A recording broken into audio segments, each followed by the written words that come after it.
My father did not hand me a slice of cake for my 30th birthday. Instead, he wiped a smudge of buttercream from his lip, looked me dead in the eye, and handed me a blue folder containing a federal DNA test and an invoice for $348,000. "Get out of my house," he said, his voice echoing off the walls of the restaurant. "You are not our daughter. You are a bad investment, and we want a refund." My mother stood next to him, gripping the keys to my penthouse that she had snatched from my purse, nodding in agreement. I stood there humiliated in front of 100 friends and family members, my world collapsing. But what they did not know was that the man sitting in the dark corner of the room, the one they thought was just a random guest, was about to stand up and change everything. Before I tell you how I reclaimed my name and left them with nothing but their greed, let me know where you are watching from in the comments below. Hit like and subscribe if you have ever been the family scapegoat who finally fought back. I am Gabrielle, 30 years old, and up until an hour ago, I thought I was the director of medical supply chains for the largest hospital network in Atlanta. To my family, however, I was just Gabby, the warehouse worker, who never quite measured up to their standards of elegance. I stood outside the heavy mahogany doors of the Onyx room, checking my reflection in the glass. I was 10 minutes late. Traffic on Peachtree Street had been a nightmare, and I had spent the last hour on a conference call approving a shipment of MRI machines. I smoothed down the lapels of my cream-colored suit. It was a tailored piece from Italy costing more than my father's entire wardrobe, but I never told them that. To them, I worked in a dusty warehouse, so I let them believe my clothes were knockoffs from the discount rack. I took a deep breath, preparing a smile. This was supposed to be a surprise party. My sister Destiny had sent me a cryptic text earlier saying everyone was waiting. I pushed the doors open, expecting a chorus of surprise and the popping of champagne corks. Instead, I walked into a wall of silence so thick it felt like I was underwater. The private dining room was packed. I scanned the sea of faces. There were my parents, Reverend Marcus and Serena Vance, sitting at the head table like royalty holding court.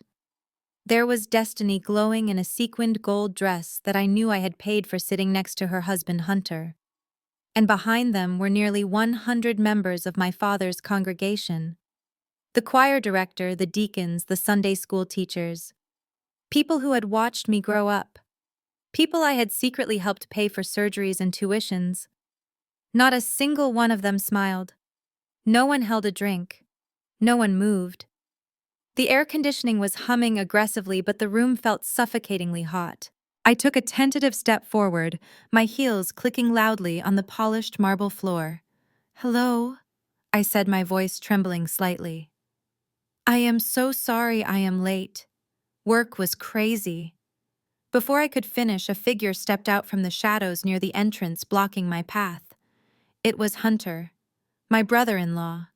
He was a tall man with a smile that never quite reached his eyes, the kind of man who wore three-piece suits to hide the fact that he had not held a steady job in 3 years. He held a glass of dark red wine in one hand, swirling it dangerously close to my cream jacket. "Well, look who finally decided to show up," Hunter said, his voice loud enough for the back of the room to hear. He looked me up and down, his eyes lingering on my suit with a sneer of disgust. "You look like you just came from a double shift moving boxes, Gabby. Did you forget to shower off the warehouse smell, or is that just your natural scent?" A few people in the back snickered. I felt the heat rise in my cheeks. "Hunter," I said, keeping my voice low, "this is a Saint Laurent suit, and I came straight from the office." Hunter laughed, a sharp barking sound. "Right. The office. You mean the loading dock?" He stepped closer, invading my personal space. "You know we were taking bets on whether you would even be allowed in. The dress code here is exclusive. This isn't the cafeteria, Gabby. This is the Onyx room. But I guess when you are used to mediocrity, you do not notice when you are so clearly out of place." I tried to step around him, but he shifted his weight, blocking me again. I looked toward the head table, waiting for my father to intervene. Waiting for my mother to tell Hunter to stop being cruel. But Reverend Marcus just sat there, cleaning his glasses with a silk handkerchief, looking at me with an expression of profound boredom. My mother was busy adjusting the diamond tennis bracelet on her wrist, the one I had bought her for Mother's Day 2 years ago. "Let me pass, Hunter," I said, my patience wearing thin. "I am here to celebrate with my family." Family. Hunter repeated the word like it was a joke he was explaining to a toddler. He turned to the room, spreading his arms wide. "She thinks she is here to celebrate. Isn't that rich?" He finally stepped aside, gesturing toward the far wall behind the head table. I followed his gaze, and that is when I saw it. There were no balloons. There were no streamers. Instead, hanging above my parents' heads was a massive vinyl banner read with bold white block letters. It looked like something you would see at a foreclosure auction. It did not say happy birthday. It read, "Payment due date." My stomach dropped. I looked from the banner to my father. "Dad, what is this? Is this some kind of joke?" My father stood up slowly. He adjusted his collar the same way he did before delivering a sermon on damnation. He tapped the microphone in front of him. The feedback squeal made everyone wince, but he didn't apologize. He just stared at me, his eyes cold and hard behind his wire-rimmed glasses. "Sit down, Gabrielle," he commanded, his voice booming through the speakers. "But Dad, the banner," I stammered. "I said sit down," he roared, slamming his hand on the table. The silverware rattled. I flinched instinctively, finding the nearest empty chair and sinking into it.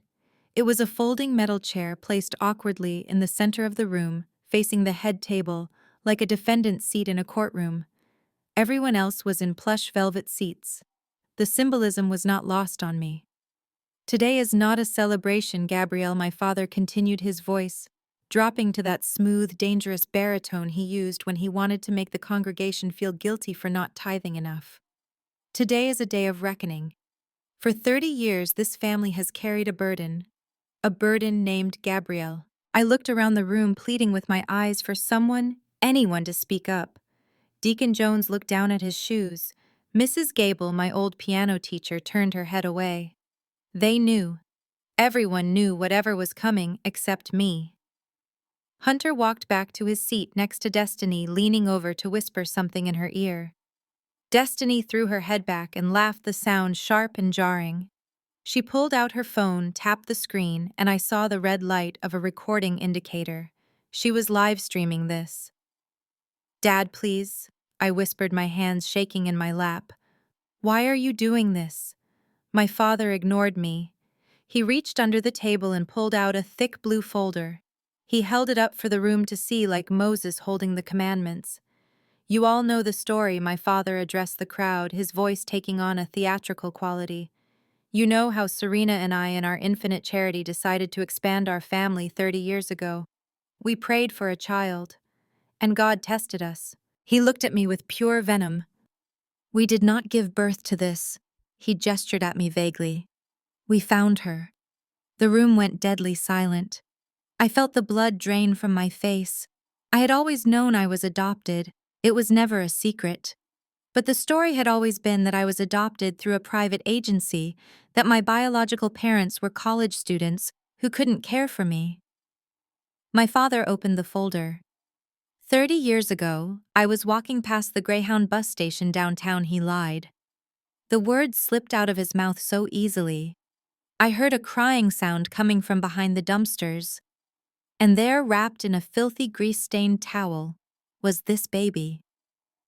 He pointed a finger at me. She was black with dirt. She smelled of garbage and neglect. No one wanted her. The police said she was a lost cause.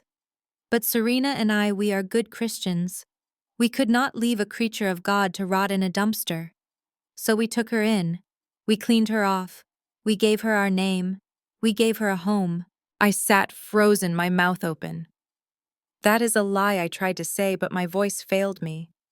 I had seen my birth certificate. I had seen the adoption papers. They were sealed, but they existed. This bus station story was insane. "But you cannot wash away bad blood," my father shouted, getting into the rhythm of his preaching. "You can scrub the skin, but you cannot scrub the soul. For 30 years we have watched her. We have seen the greed. We have seen the selfishness. We have seen the way she looks at our true daughter Destiny with jealousy. Destiny made a sad face at the camera phone, wiping a fake tear. We tried to save her, my mother. Serena spoke up for the first time. Her voice was icy.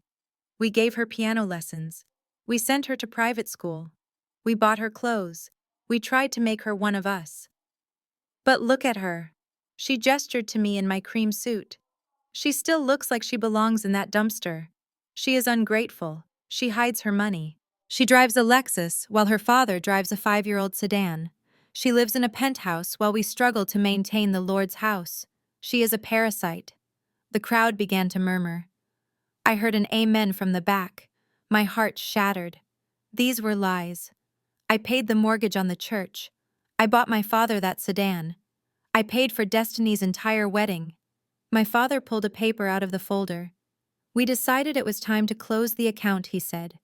We ran a DNA test. We compared her genetic markers to ours just to be sure there wasn't even a drop of accidental relation. And praise God there is not. He threw the paper onto the table. You are not a Vance Gabrielle. The science proves it. You are a genetic stranger, a charity case that has expired, and we are tired of funding a stranger. He picked up another stack of papers, thick and stapled together. This is a bill, he said, his voice dropping to a terrifying whisper. Since you are not family, everything we spent on you was a loan. Every diaper, every meal, every school book, every Christmas present. My accountant has tabulated it all with interest. He looked at me with a smirk that chilled my blood. You owe us $348,000, Gabrielle, and we want our money back. Today. Or we are taking everything you have. I stared at him, the man I had called Dad for 3 decades. I looked at the red banner. Payment due date. The humiliation burned my skin like fire. But beneath the shame, something else was starting to spark. A realization. They didn't know about my job. They didn't know about my savings. And most importantly, they didn't know that the man sitting quietly in the back corner, the one they had ignored, was about to destroy their entire narrative. Hunter walked over to me, holding a credit card machine he must have brought from his failing electronics store. Do you want to swipe debit or credit, Gabby? Hunter sneered, shoving the machine in my face. Or should we just take the keys to that Lexus now? I looked up at him. The tears in my eyes dried up instantly. I stood up, pushing the metal chair back. It scraped loudly against the floor. I will not be swiping anything, I said, my voice steady for the first time. My father laughed. Then get out. And leave the coat. We paid for that too, I am sure. I reached into my pocket, but not for my wallet. I reached for my phone. I saw the stranger in the back stand up. He was tall, wearing a suit that cost more than this entire building. He started clapping. Slow, rhythmic. Claps. My father looked confused. Excuse me, sir, he said, putting on his polite mask. This is a private family matter. The stranger didn't stop clapping. He walked into the light. It is a family matter, the stranger said, his voice deep and commanding. That is exactly why I am here.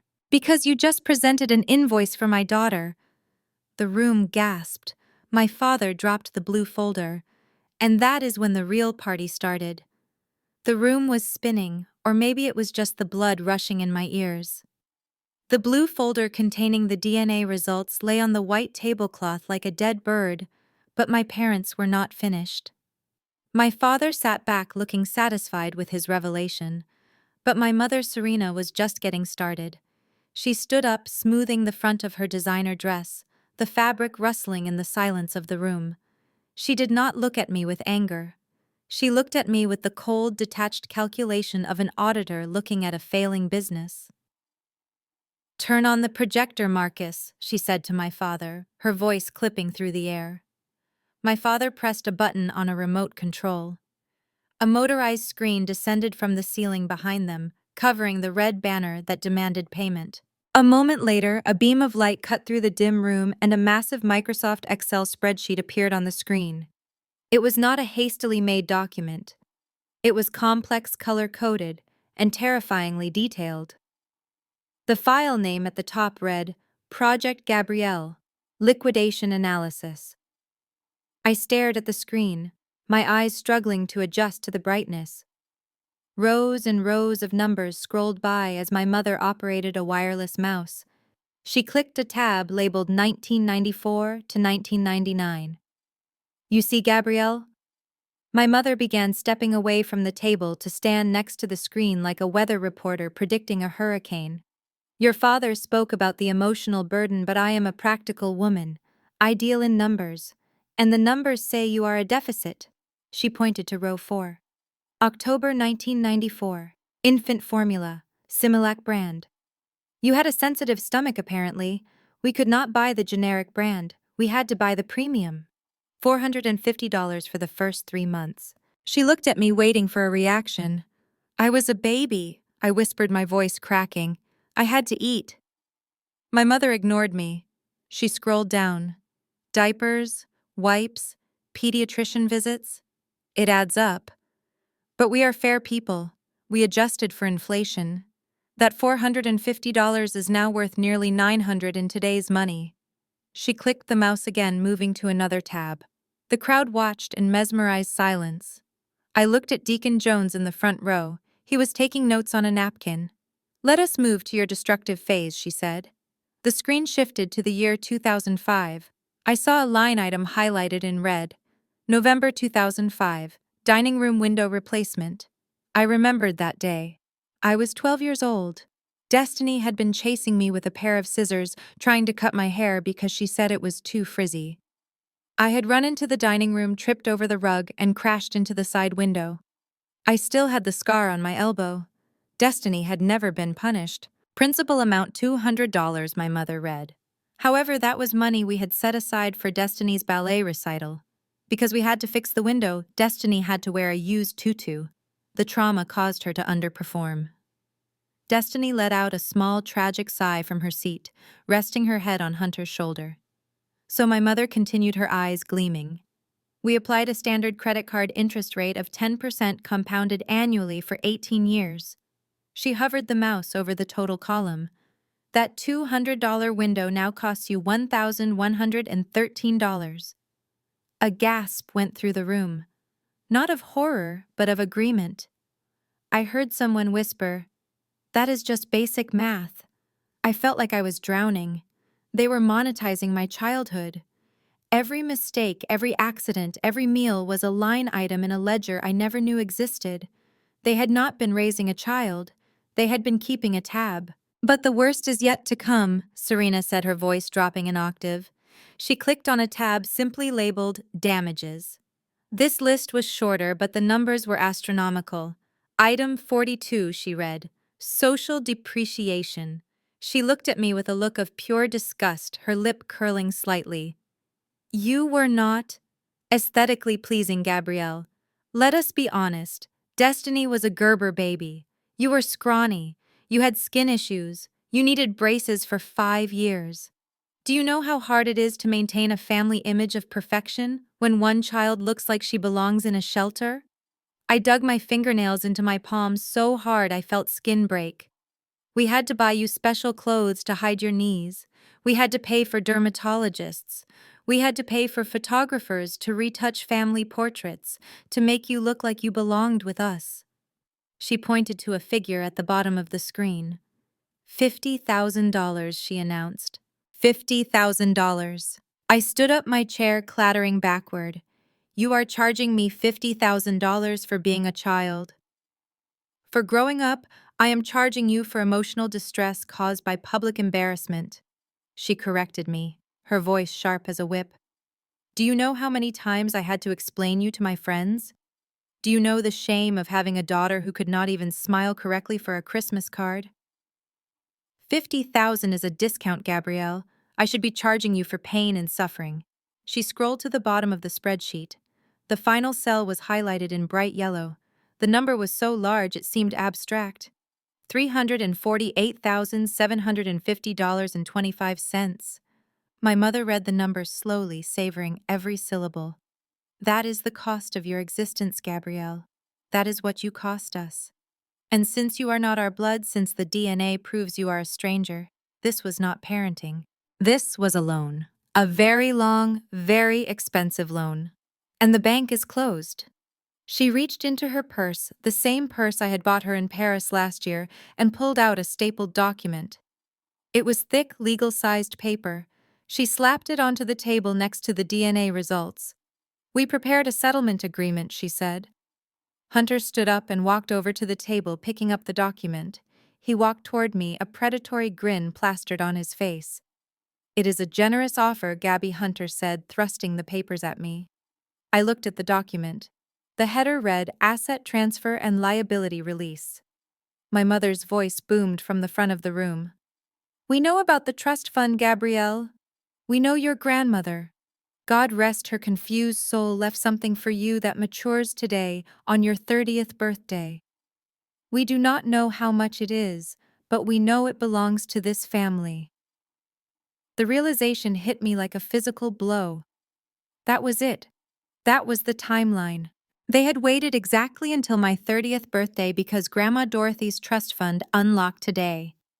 They didn't care about the DNA. They didn't care about the past. They just wanted to intercept the money before I could access it. "Sign the paper," my mother commanded.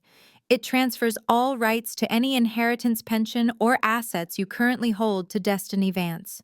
In exchange, we will forgive the debt of $348,000. And if I don't," I asked, looking from Hunter to my mother. My father spoke up then, leaning into the microphone. "Then we go to the police," he said softly. "The police? For what?" "For fraud," my father said. "Family affection fraud. It is a real thing, look it up. You accepted our care, our food, and our shelter under false pretenses.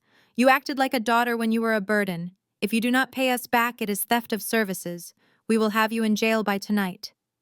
Hunter clicked a pen and held it out to me. "Sign it, Gabby," he whispered. "Don't be stupid. You are already an orphan today. Do you want to be a homeless felon too?" I looked at the pen. I looked at the spreadsheet still glowing on the wall. I looked at the 100 faces of the people I thought were my community watching me with zero sympathy. They truly believed I owed them this. They believed my life had a price tag, and they were here to collect. My hand trembled as I reached for the pen. But I wasn't reaching to sign. I was stalling. Because out of the corner of my eye, I saw the stranger in the back stand up again. He wasn't clapping this time. He was checking his watch as if he was timing exactly how long it took for people to hang themselves with their own greed. I took the pen from Hunter. I looked at my mother. "You kept a spreadsheet," I said, my voice quiet but clear. "You kept receipts for 30 years. Business is business," my mother said, crossing her arms. "You are right," I said, dropping the pen onto the floor. It rolled under the table. "Business is business, and I think you are about to be audited." The sound of the pen hitting the marble floor echoed like a gunshot in the silent room. It rolled under the table, coming to a stop against my father's polished wingtip shoe. I did not bend down to retrieve it. I did not look down. I kept my chin high, staring directly into the furious eyes of the woman who had just presented me with an itemized bill for my childhood. The silence that followed was heavy, thick with the unsaid tension of 30 years of compliance finally snapping. My mother, Serena, looked at the pen, then back at me, her mouth opening and closing like a fish out of water. She had expected me to cry. She had expected me to beg. She had certainly expected me to sign. In her world, I was the eternal subordinate, the one who existed solely to serve the needs of the Vance family image. My refusal was not just an act of rebellion, it was a glitch in her carefully constructed matrix. "You ungrateful little wretch," my father hissed, his voice losing its polished preacher cadence and descending into a guttural growl. Pick it up and sign the paper, Gabrielle. Do not make us do this the hard way. I am not signing away my future to pay for a past you forced upon me," I said, my voice shaking but firm. "And I am certainly not signing over my grandmother's trust to fund Destiny's delusions." That was the trigger. Hunter stood up. He did not stand up like a concerned family member. He stood up like a bouncer at a dive bar who had decided it was time to throw out a patron. He unbuttoned his suit jacket, revealing the sweat stains on his dress shirt, and cracked his knuckles. It was a performance of masculinity, a show of force designed to remind me of my place. He walked around the table, his heavy footsteps thudding against the floor. He was a large man, soft around the middle from years of living off his wife's family, but he used his height as a weapon. He loomed over me, blocking out the light from the chandeliers, casting me in his shadow. "You think you are tough?" Gabby Hunter asked, his voice dripping with condescension. "You think because you have a little corporate job and a leased car that you are better than this family?"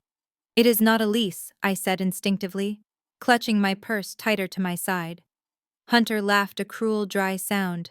He reached out his hand, moving faster than I anticipated. He didn't grab my arm.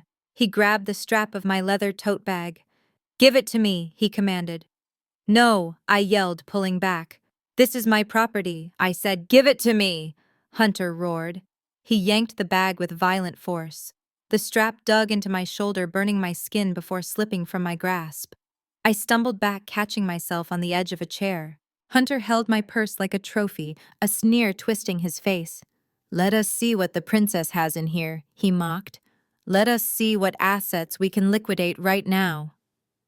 He did not open the bag and look inside. He turned it upside down. He dumped the entire contents of my purse onto the pristine white floor of the onyx room. It was a violation so intimate, so public, that I felt naked. My life scattered across the cold tiles. My wallet, my phone, a handful of tampons, my prescription bottle for migraines, a half-eaten protein bar, a compact mirror that cracked as it hit the ground. The sound was a cacophony of humiliation. The coins from the bottom of the bag rolled away, spinning and clattering, chasing the silence into the corners of the room. 100 people watched. 100 members of the church. Not one of them looked away. Not one of them stood up. They watched with a morbid curiosity, as if this were a part of the entertainment, a morality play, where the sinner is stripped bare before the congregation. I looked at my mother. She was sipping her iced tea, looking at the mess on the floor with a look of mild annoyance, as if I had spilled a drink rather than having my privacy violated. Hunter kicked through the pile of my belongings with his expensive Italian loafer. He kicked aside my wallet. He kicked aside my migraine medicine. He was looking for one thing. "Ah, here we go," he said. He bent down and snatched the key fob to my Lexus off the floor. He held it up to the light, dangling it in front of my face like he was teasing a dog with a bone. "Asset number 1 recovered," he announced to the room. "Destiny, honey, go wait by the valet stand. I think your new car is waiting." Destiny clapped her hands in delight, actually clapping as if this were a game show and she had just won the showcase showdown. "That is theft, Hunter," I said, my voice barely a whisper. I could feel the tears hot and stinging in my eyes, but I refused to let them fall. "It is repossession," he corrected me. He looked down at the floor again. His eyes landed on a tube of lipstick. It was a high-end brand, a deep crimson shade called Power Red. It was the lipstick I wore to board meetings. It was the lipstick I wore when I needed to feel invincible. It was the only splash of color I allowed myself in a life of gray compliance. Hunter stepped on it. He ground his heel into the tube. I heard the plastic crunch. I saw the red paste smear across the white marble floor like a streak of fresh blood. He twisted his foot, destroying it completely, turning my symbol of confidence into a stain. He stepped closer to me, so close I could smell the stale wine on his breath and the overpowering musk of his cologne. He invaded my personal space, forcing me to step back until my legs hit the chair behind me. He leaned down, bringing his face inches from my ear. The room was silent, expecting him to yell. But he didn't yell. He whispered, and the whisper was infinitely worse. "Look at this mess, Gabby," he hissed, his voice low and venomous. "Look at your feminine trash all over the floor. This is who you are. You think a suit and a car change anything. You are trash. You were found in the trash, and you will always be trash." He paused, letting the words sink in, then delivered the final blow. "You do not belong in a place like this. You belong in the ghetto with the rest of the unwanted strays. Now give me the code to the apartment, or I will drag you out of here by your hair." I froze. The racism, the classism, the sheer hatred in his voice paralyzed me. He wasn't just my brother-in-law. He was every person who had ever looked at me and decided I was less than. He was the embodiment of the insecurity that had plagued me my entire life. He raised his hand, placing it on my shoulder. His grip was hard, painful. He was preparing to shove me, to physically force me toward the exit. I flinched, closing my eyes, bracing for the impact of hitting the floor. But the shove never came. Instead, a sound cut through the tension. Clap. I opened my eyes. Clap. Hunter froze, his hand still gripping my shoulder. He looked up, confused. Clap. The sound was slow, deliberate, heavy. It was not polite applause. It was the sound of thunder approaching. It was coming from the back corner of the room, from the single table that sat in the shadows, the one everyone had ignored because they were too focused on my destruction. A figure stood up, a tall man in a charcoal suit. Clap. He walked out of the darkness and into the light of the chandelier. Clap. Hunter's hand loosened on my shoulder. The air in the room shifted instantly. The predator had just realized he was in the cage with something much, much bigger. The slow, rhythmic clapping stopped as abruptly as it had begun, leaving a silence in the room that was heavier than the noise had been. Hunter, who still had his hand clamped painfully on my shoulder, turned his head toward the back of the room. His expression shifted from arrogance to confusion, and then slowly to a dawning realization of danger. The man standing in the shadows stepped forward. He did not walk. He commanded the space. He was older, perhaps in his late 50s, with silver hair cut in a military-style fade, and a charcoal suit that was tailored so perfectly it looked like a second skin. On his lapel, catching the light of the chandelier, was a small gold pin, the seal of the state of Georgia. Behind him stood another man. This one was younger, wider, and radiated the kind of quiet menace that does not need to shout. He was at least 6 feet 5 inches tall, a wall of muscle packed into a dark suit. He wore a coiled earpiece. This was not a guest. This was a weapon. Hunter, seeing the size of the bodyguard, instinctively tried to puff out his chest, but it was a pathetic display. It was like a house cat trying to intimidate a panther. "Who the hell are you?" Hunter barked, though his voice wavered slightly. "This is a private event. You need to leave before I call security." The older man ignored Hunter completely. He did not even blink. He simply lifted one finger and pointed it at Hunter's hand, the hand that was still gripping my shoulder. "Remove it," the older man said. His voice was not loud, but it carried a resonance that vibrated in my chest. It was the voice of a man who was used to giving orders that changed laws. Hunter scoffed, his ego too inflated to read the room. "Or what old man? You going to make me?" The older man nodded slightly to the giant behind him. "Make him," he said softly. The bodyguard moved with a speed that defied his size. In one heartbeat, he was across the room. In the next, he had seized Hunter's wrist. There was no struggle. There was no fight. The bodyguard simply twisted. I heard a sickening pop, followed by Hunter's scream. The grip on my shoulder vanished instantly. Hunter was spun around, lifted off his feet by the back of his cheap suit jacket, and tossed. He flew through the air for a terrifying second before crashing into a table of appetizers. The table collapsed. Shrimp cocktails and crystal glasses shattered everywhere. Hunter groaned, writhing in a pile of broken glass and cocktail sauce, looking like a discarded rag doll. The room erupted in gasps. Destiny screamed, rushing toward her husband, but stopping short when the bodyguard turned his impassive gaze toward her. "My father." Reverend Marcus jumped up from his seat. His face was purple with rage. He adjusted his glasses and pointed a trembling finger at the silver-haired man. "How dare you?" Marcus roared. "This is a house of God's people. You cannot just walk in here and assault my son-in-law. I will have you arrested. I will sue you for every penny you have. Do you know who I am? I am Reverend Marcus Vance. The silver-haired man finally walked into the center of the room. He stopped right in front of the head table. He looked at Marcus with an expression of profound disappointment, the way a teacher looks at a student who has failed a test they cheated on. I know exactly who you are, Marcus, the man said, and I know you are about as much a man of God as I am a ballerina. Marcus froze.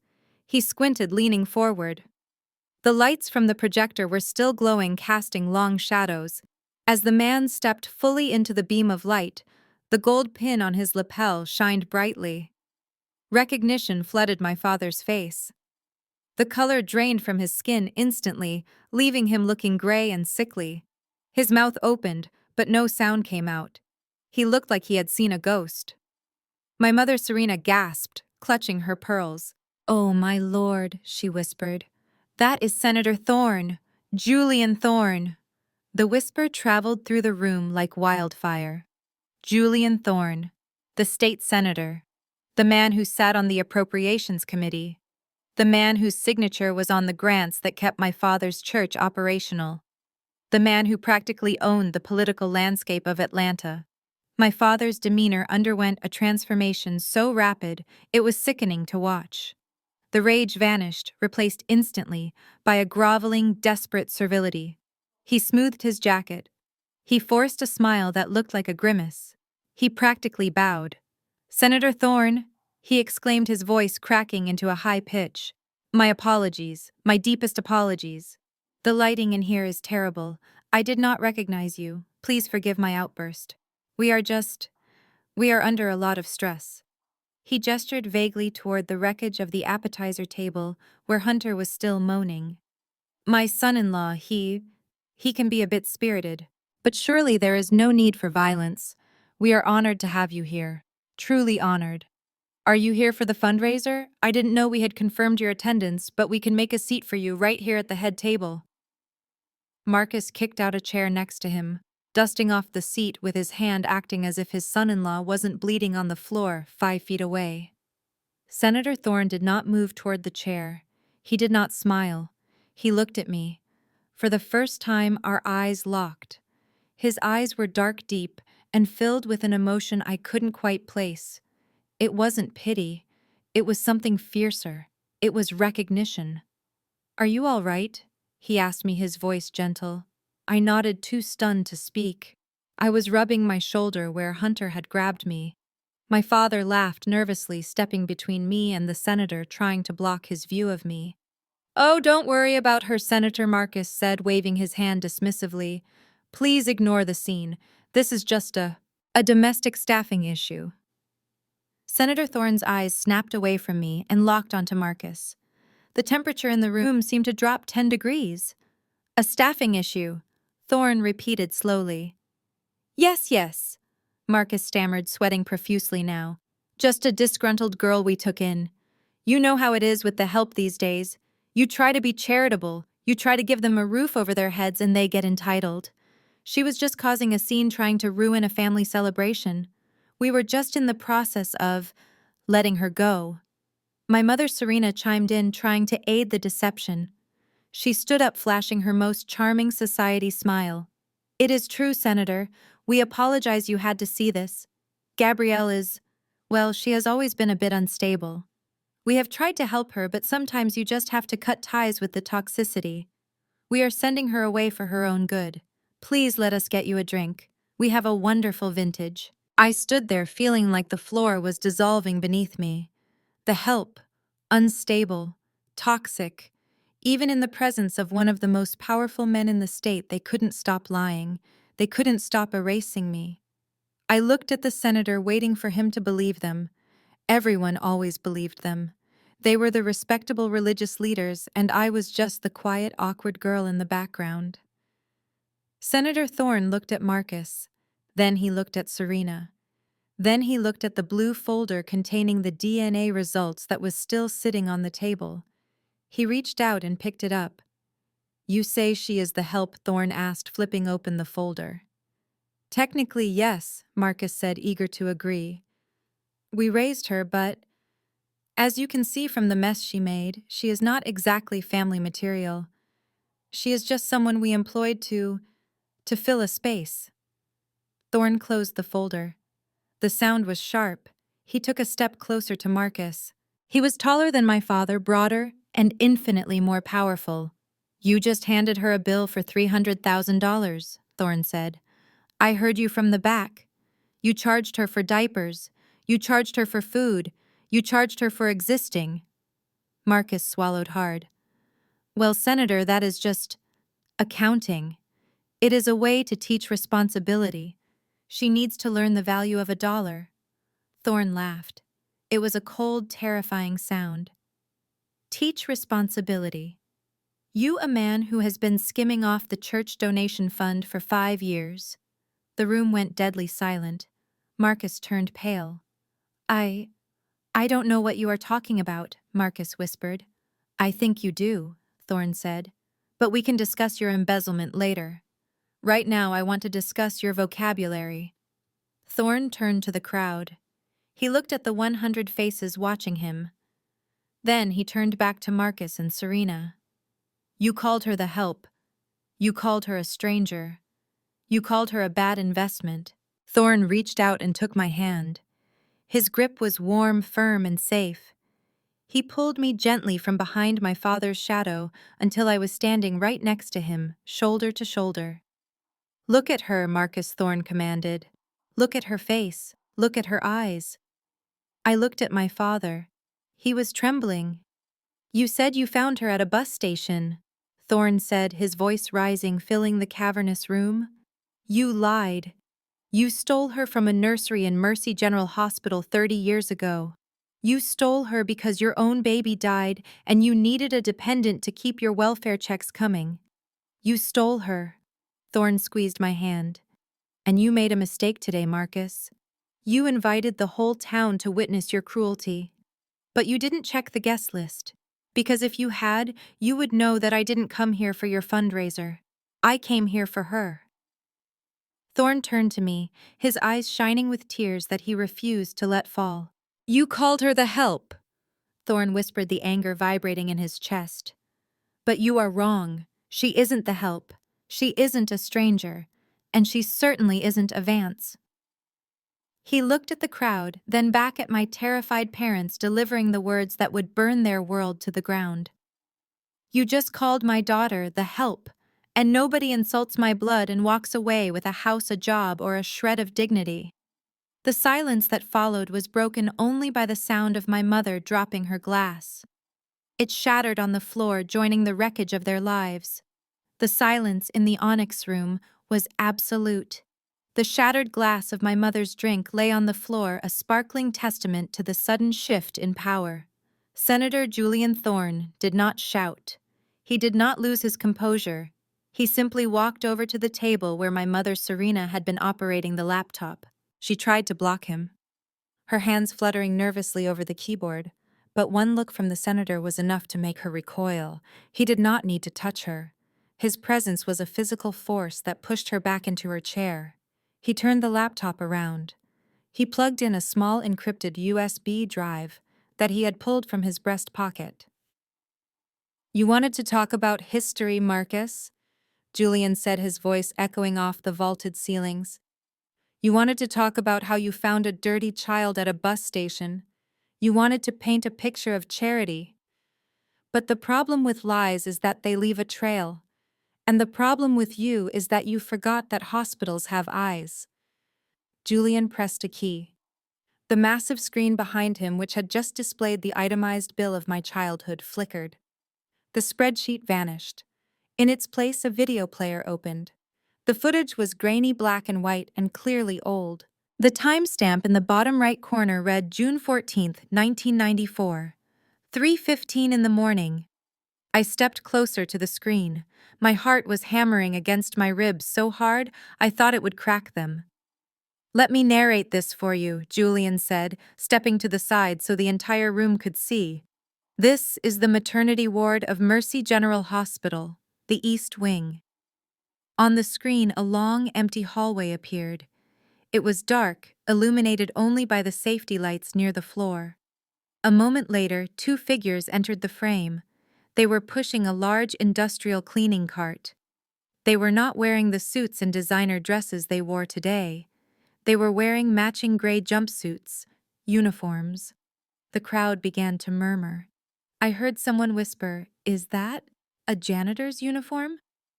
"Yes," Julian answered the whisper, though he was looking straight at Marcus. 30 years ago, Reverend Marcus and First Lady Serena were not clergy. They were the night shift custodial staff at Mercy General.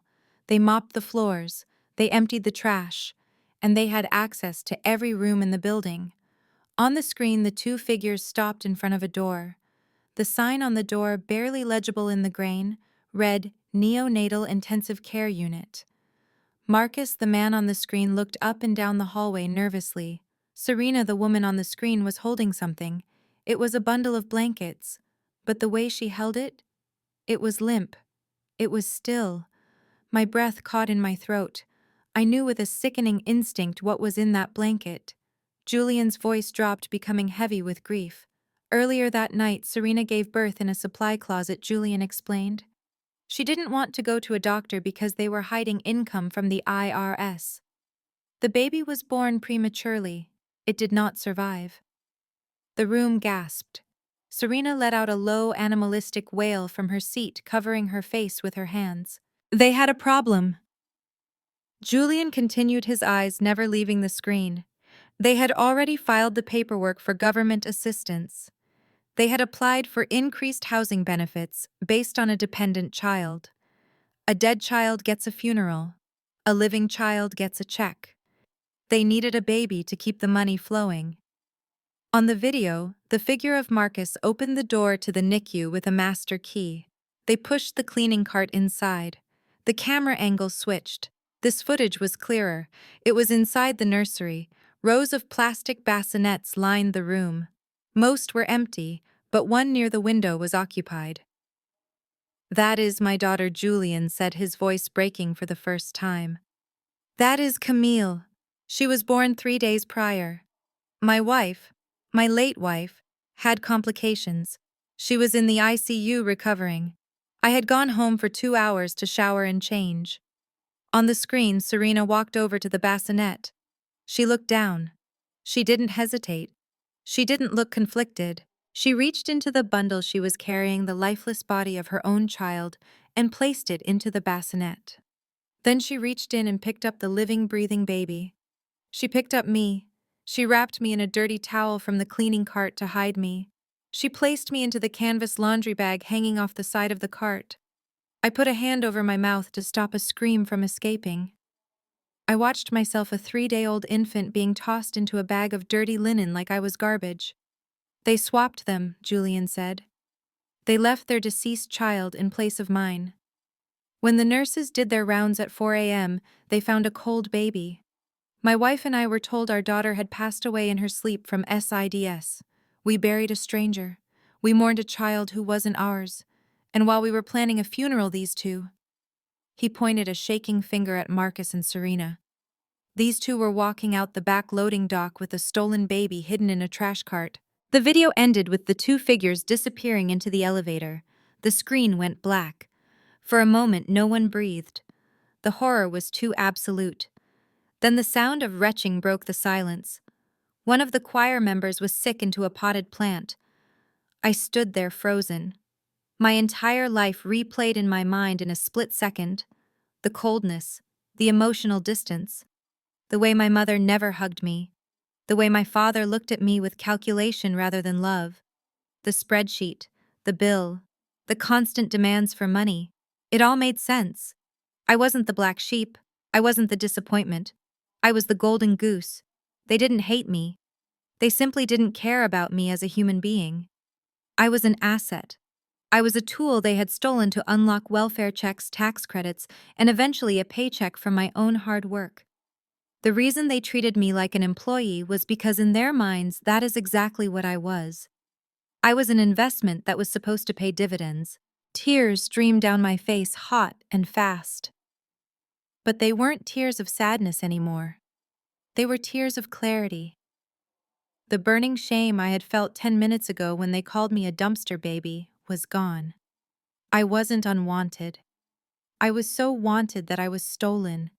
I was so valuable that my father, my real father, had spent 30 years looking for me. Julian walked over to me. He stood in front of me, blocking the view of the monsters at the table. He reached out and cupped my face with both hands. His hands were shaking. I hired private investigators for 20 years. He whispered, his voice thick with emotion. I never believed she was gone. I felt it. And last week when I saw you at the charity gala, you have her eyes. You have your mother's eyes. He pulled a small plastic bag from his pocket. Inside was a strand of hair. I took this from your coat when I bumped into you, he confessed. I ran the test. You are Camille Thorne. You are my daughter. And I am so sorry I wasn't there to protect you from these animals. I leaned into his touch. It was the first time in 30 years I felt the touch of a parent who actually loved me. Behind us, Marcus stood up. The fear on his face had turned to a cornered, feral desperation. That video is fake, he screamed, his voice cracking. It is AI. It is deepfake. You are trying to frame a man of God. The crowd turned to look at him, but this time, they didn't look with reverence. They looked with revulsion. They saw the janitor in the expensive suit. They saw the kidnapper behind the pulpit. Julian turned slowly to face him. The FBI forensics team who restored that footage disagrees, Marcus Julian said calmly. And the agents waiting outside right now tend to trust their own evidence over the word of a man who just charged his kidnapped daughter for breast milk. The reality of the situation finally hit Serena. She didn't scream at me this time. She didn't demand money. She looked at the door, realizing there was no way out. Her reign of terror, built on a lie 3 decades old, had just crumbled in under 3 minutes. I stepped out from behind Julian. I wiped the tears from my face. I looked at the woman who had raised me, the woman who had put me in a laundry bag. You charged me a fee for social depreciation, I said, my voice cutting through the room like a blade. You said I cost you $50,000 because I was ugly. Serena flinched. I think you got the math wrong, I said. You didn't lose money on me. You stole a life. And the price of a life is a lot higher than $300,000. The price is everything you have. The video screen went black, but the image of my infant self being tossed into a laundry bag seemed to be burned into the retinas of everyone in the room. I stood next to Senator Julian Thorne, the man who was my biological father, and watched the people I had called family for 30 years. A normal person caught in a lie of this magnitude would crumble. A normal person would weep, beg for forgiveness, or perhaps faint from the sheer weight of their own immorality. But Serena Vance was not a normal person. She was a master of survival, a woman who had built an entire life on the foundation of theft and deception. She did not cry. She did not look down. Instead, a terrifying transformation took place. The shock on her face hardened into a mask of pure, unadulterated rage. She stood up, knocking her chair over.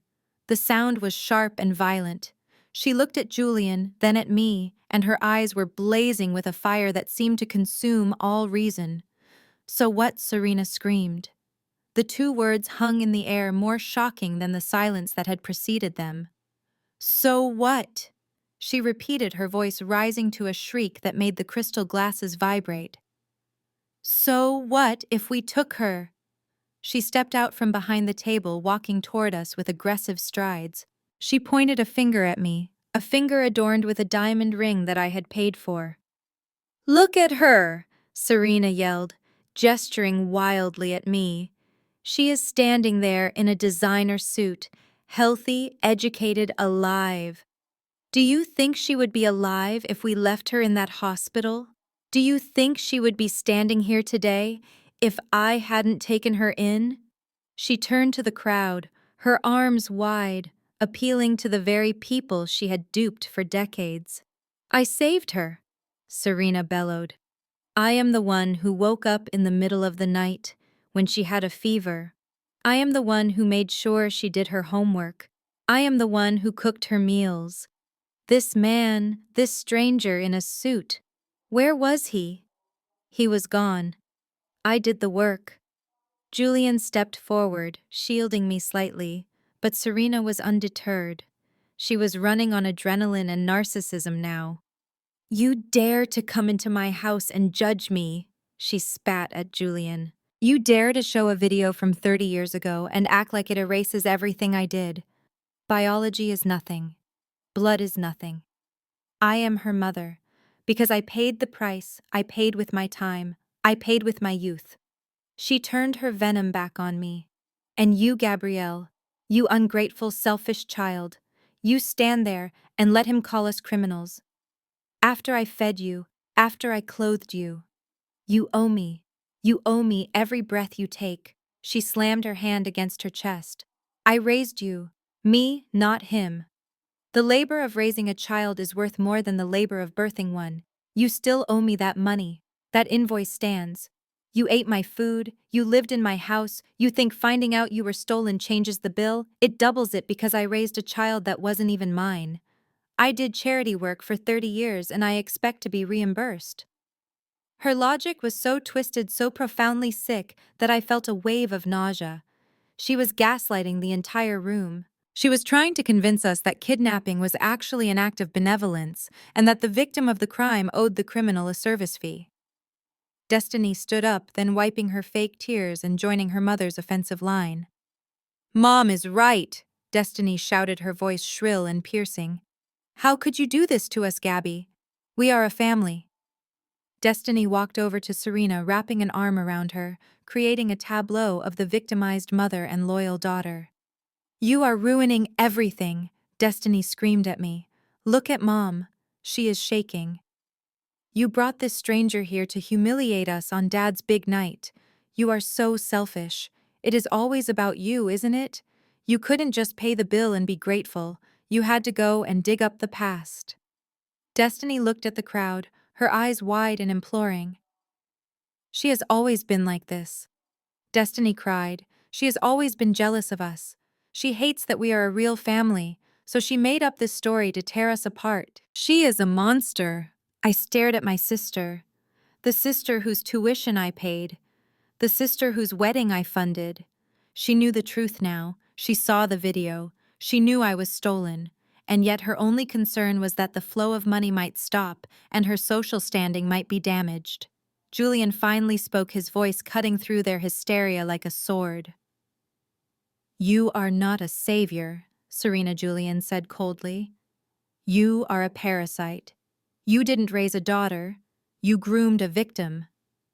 And you, young lady, he looked at Destiny, you are an accomplice to extortion. This is not extortion, Serena shrieked. It is compensation. Suddenly, Hunter jumped onto the stage. He saw that the tide was turning. He saw the doubt in the eyes of the choir members. He saw the confusion on the faces of the deacons. He knew that if they lost the crowd, they lost everything. They needed a villain, and a rich white politician coming into a black church community was the perfect target. Hunter grabbed the microphone from the table. Listen to me, Hunter yelled, his voice booming through the speakers, distorted and loud. Do not listen to this man. He pointed accusingly at Julian. Look at him. Look at his suit. Look at his shoes. He is part of the establishment. He is part of the system that wants to destroy our community. Hunter ran to the edge of the platform, sweating profusely, his eyes wild. This is a trick. That video is a fake. It is AI, artificial intelligence. You have seen the news. They can make videos of anything now. They are trying to frame Reverend Marcus. A murmur went through the crowd. The mention of AI and conspiracy theories struck a chord with some of the older members who were suspicious of technology. They want to take down a strong leader. Hunter continued, waving his arms. They want to destroy this church. They want to destroy a black family that has risen from nothing. Are you going to let this outsider come in here and arrest our pastor based on a cartoon he made on a computer? Hunter jumped down from the stage and grabbed the arm of Deacon Jones. Deacon. You know Marcus. You have prayed with him. Are you going to believe this stranger? Or are you going to believe the man who baptized your grandchildren? He ran to another table. Mrs. Gable Marcus visited you when you were sick. Is this the face of a kidnapper? No. This is the face of a man being persecuted. Hunter ran back to the center of the room, standing between Julian and the crowd, acting as a human shield. This is an attack on our faith, Hunter roared. This is a test from the devil. He sends a rich man with a fake video to test our loyalty. We must protect the pastor. We must protect our family. The atmosphere in the room shifted dangerously. The shock was replaced by confusion, and in some faces, anger. Hunter was pushing buttons that had nothing to do with facts and everything to do with fear and tribalism. Several men from the back of the room stood up. They were large men ushers who doubled as security for the church. They looked at Julian and his bodyguard with hostility. "Get out!" one of them shouted. "Leave the pastor alone," another woman yelled. Hunter smirked. He had turned the mob. He looked at me with triumphant malice. He had successfully weaponized their faith to protect his greed. Serena saw the shift and seized the moment. She threw her hands up to heaven. "Oh Lord," she wailed theatrically, "defend your servants from these lies. Strike down the wicked who seek to destroy your house." The room began to get loud. People were standing up, moving toward us. It was no longer a party, it was a riot in the making. Julian did not flinch, he did not step back. He looked at the angry faces advancing on us, then he looked at me. He wasn't afraid. He was preparing to drop the hammer. "They want to talk about faith," Julian whispered to me. "Let us give them science." He reached into his jacket pocket and pulled out a thick, sealed envelope. He handed it to me. "Finish it, Camille," he said. I took the envelope. I looked at Hunter, who was cheering on the crowd like a conductor of chaos. I looked at Serena, who was praying loudly to a god she mocked with her every action. They thought they could shout down the truth. They were wrong. I walked toward the projector, pushing past Hunter. He tried to block me, but Julian's bodyguard stepped in his presence alone enough to make Hunter retreat. I stood before the laptop. I didn't need a microphone. I had the truth, and the truth was about to silence them all. Hunter was still standing on the edge of the platform, his chest heaving, waiting for the crowd to surge forward and throw us out. He thought he had won. He thought that by invoking God and conspiracy theories, he could drown out reality.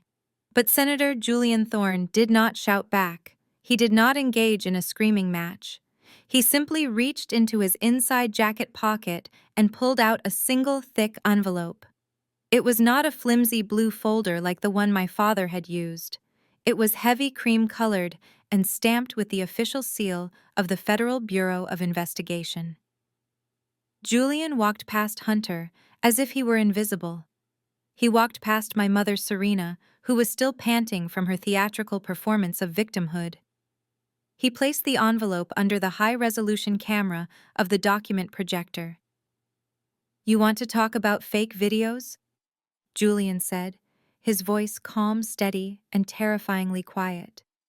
"You want to talk about AI. You want to talk about plots against the church. That is fine. We can talk about all of that.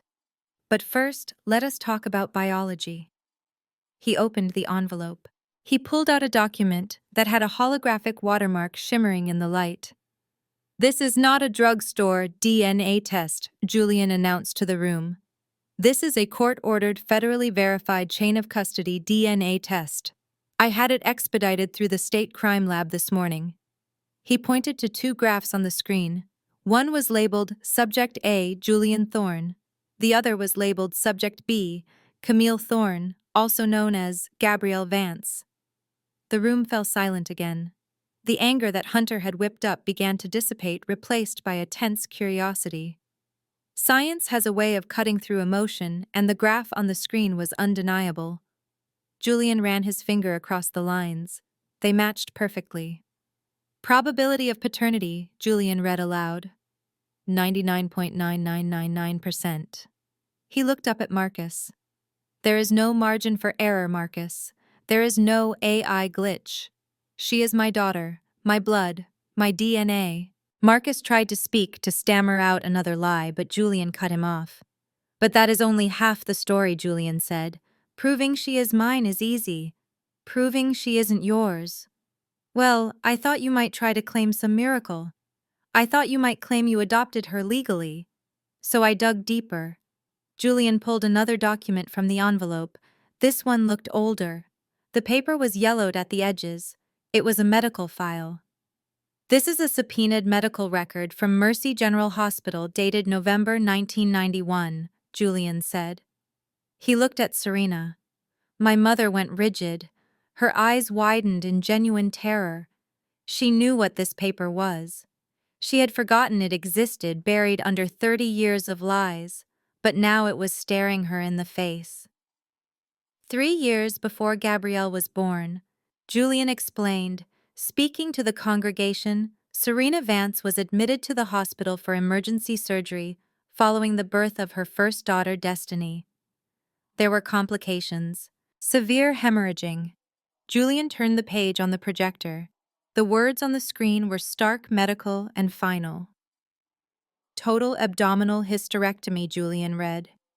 A gasp went through the room. It started in the front row and rippled to the back. The women in the room, the mothers, they understood immediately what those 3 words meant.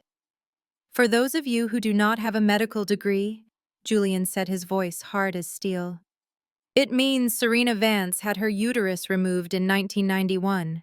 He pointed at me. Gabrielle was born in 1994. He let the silence hang there for a moment, letting the math sink in. It is medically, physically, and scientifically impossible for Serena Vance to have given birth to Gabrielle, Julian said. She didn't have a womb. He turned to look at Serena. She was shrinking in her chair, looking smaller and smaller. The defiance was gone. The gaslighting had run out of fuel. So Julian continued, relentless. When you stood here 5 minutes ago and screamed that you paid the price of labor, when you screamed that you birthed her, you were lying. You stole a baby because you physically could not have another one to replace the one that died. You stole her to fill a void, and then you billed her for the privilege of being your emotional bandage. The crowd turned. The energy in the room shifted violently. The ushers who had been ready to throw us out now looked at Marcus and Serena with disgust.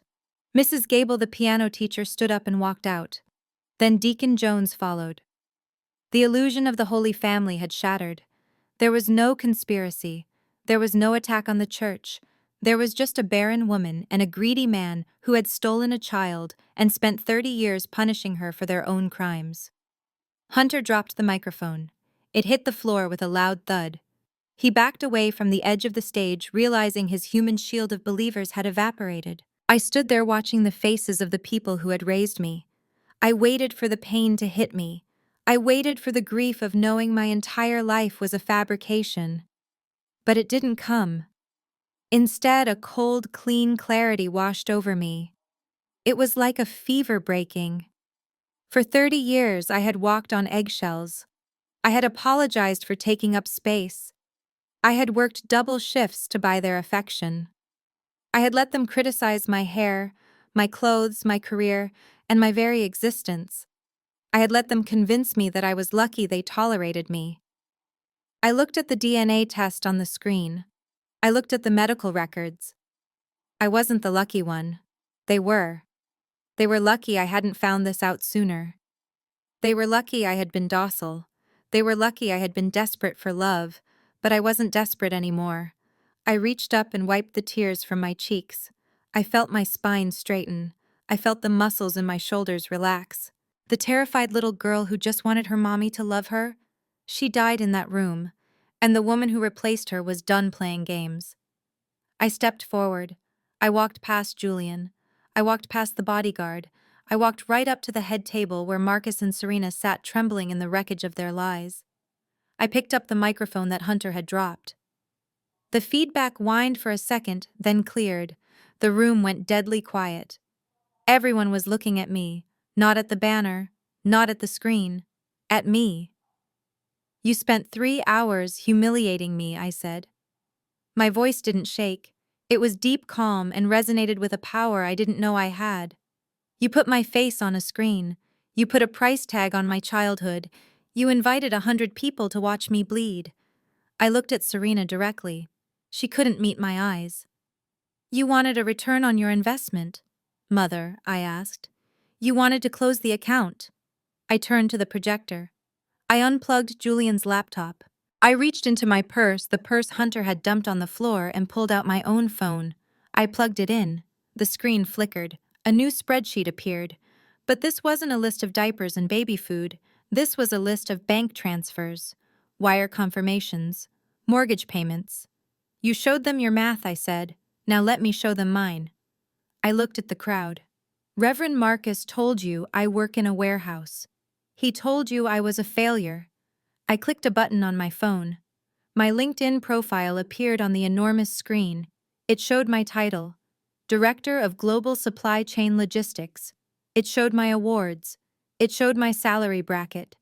I manage a budget of $400 million a year, I said. I do not move boxes. I move economies.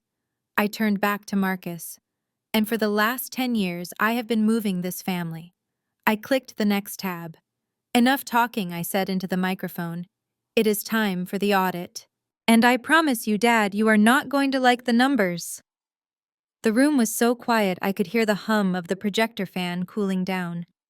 My mother Serena sat slumped in her chair, the fight drained out of her by the undeniable truth of her medical records. My father Marcus was staring at the table, his hands gripping the tablecloth as if he were trying to keep the earth from spinning off its axis.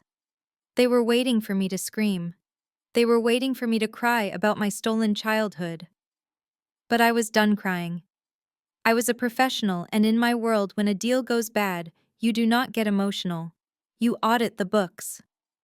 I held the microphone in one hand and my phone in the other. I looked at the crowd of 100 people who had spent the last hour judging my cheap suit and my warehouse job. You all laughed when Hunter asked if I smelled like the loading dock, I said, my voice echoing clearly through the room. You laughed because it was easier to believe I was a failure than to ask why a woman with a master's degree from Georgia Tech was working manual labor. I tapped my phone screen. The projector behind me flared to life again, but this time it did not show a DNA test. It showed my professional biography from the website of Atlanta Medical Systems. For 10 years I let you believe I moved boxes. I said, walking slowly toward my father. I let you believe I was a shift supervisor. I let you believe I lived paycheck to paycheck, because it was the only way to keep you from asking for more money than you already took. I pointed to the screen. I do not work in the warehouse, Dad. I am the Director of Global Supply Chain Logistics. A ripple of confusion went through the room. Hunter looked up from the floor, his eyes narrowing. What does that mean? Hunter spat, trying to regain some ground.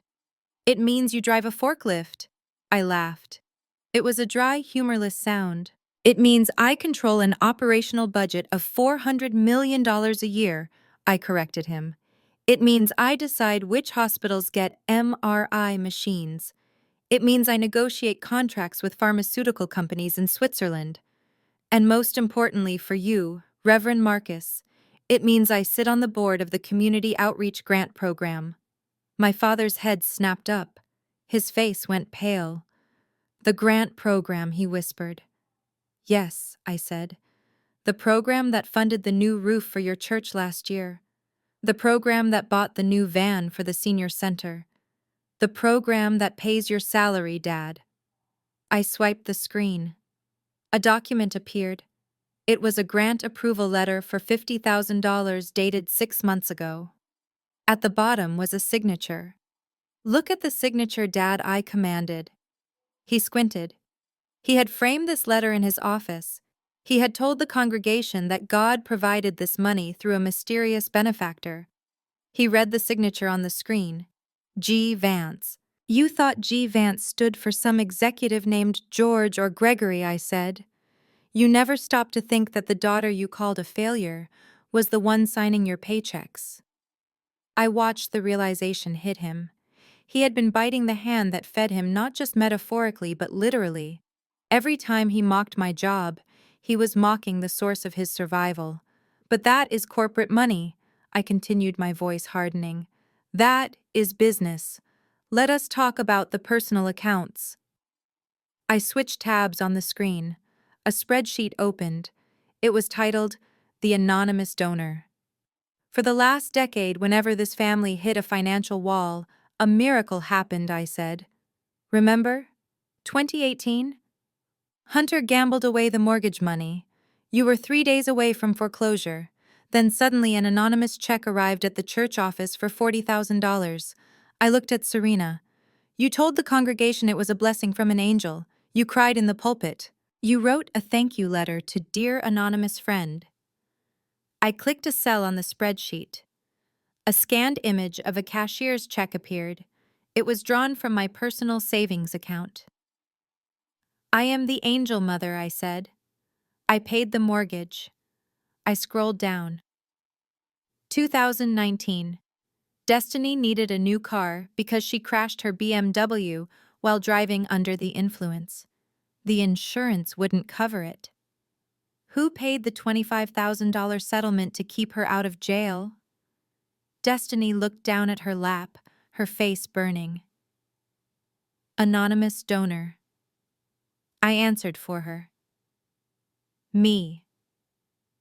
I kept scrolling, reading the items faster, letting the weight of the numbers crush them. 2020. Dad's heart surgery copay.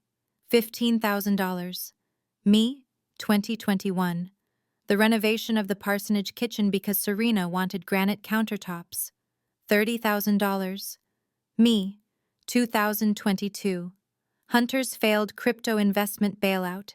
$20,000. Me. I turned to the crowd. They called me cheap.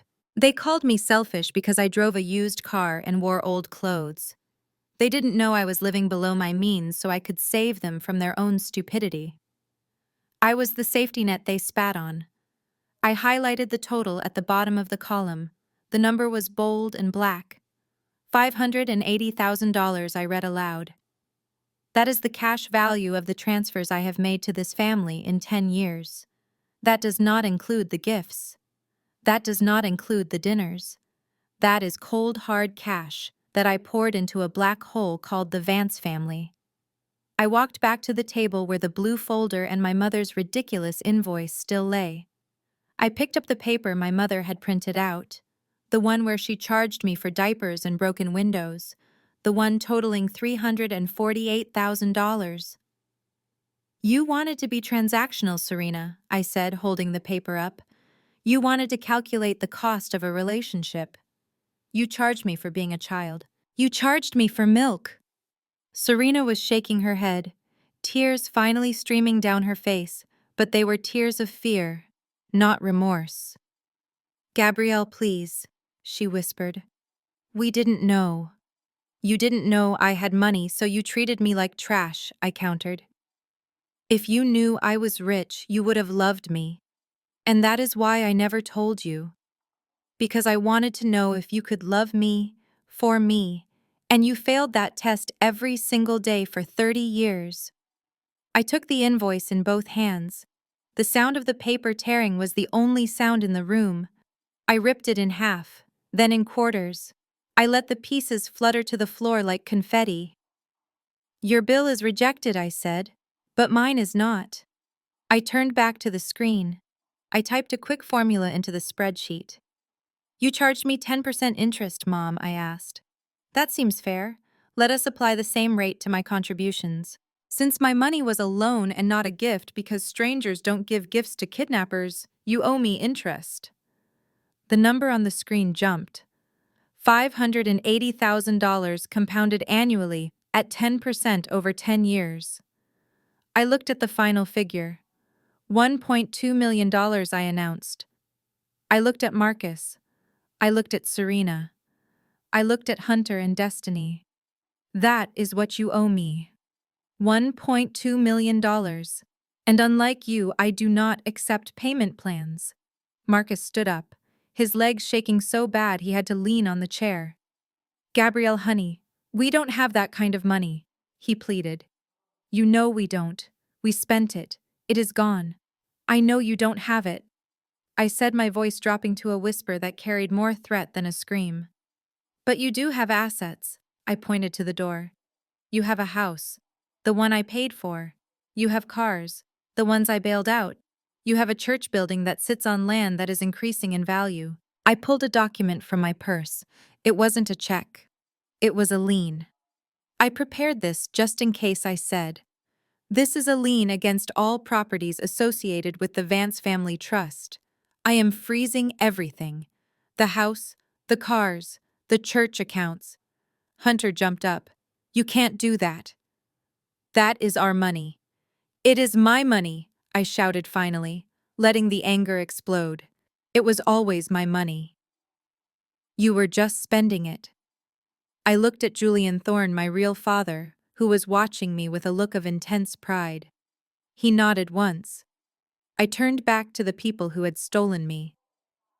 "You have 24 hours to vacate the parsonage," I said. "You have 24 hours to return the keys to the cars. And you have 24 hours to come up with a payment schedule for the remaining balance. If you don't, I will let the IRS know about the income you hid from them for 30 years." I dropped the microphone on the table. It rolled and hit the empty glass where my mother's wine used to be. "The meeting is adjourned," I said. "Get out of my sight." The silence in the room was heavy, suffocating, and absolute. My parents were still reeling from the revelation that I was their anonymous donor, the financial life support they had been abusing for a decade. But I was not finished. I turned my gaze toward the man who had dumped my purse on the floor, the man who had crushed my lipstick under his heel and called me trash. Hunter. He was standing near the exit trying to make himself small. His arrogance had evaporated the moment I revealed my true job title.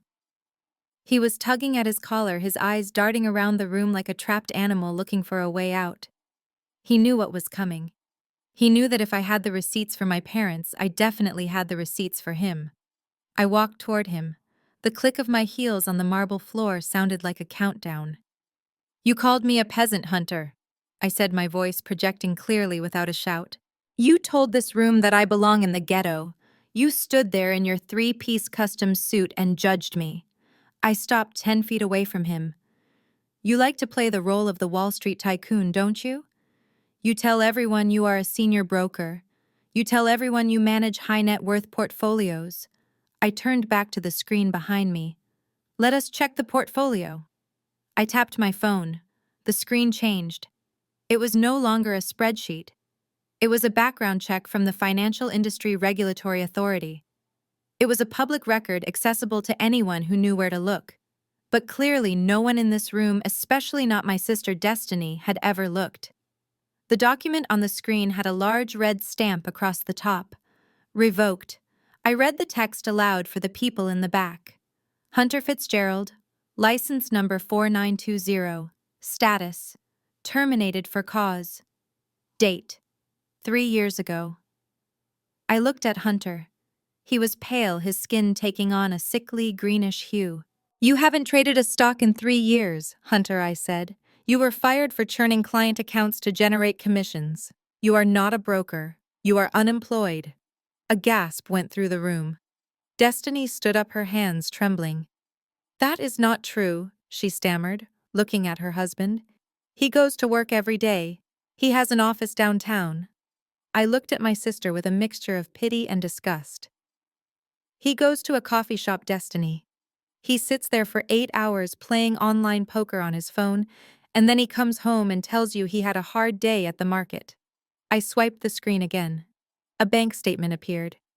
This one was joint account held by Destiny and Hunter. "But a man has to eat, right?" I continued. "And a man like Hunter, who likes Italian loafers and vintage wine, needs a lot of money to maintain his image. So where does the money come from?" I highlighted a series of transactions. Withdrawal, $5,000. Withdrawal, $3,000. Transfer to DraftKings.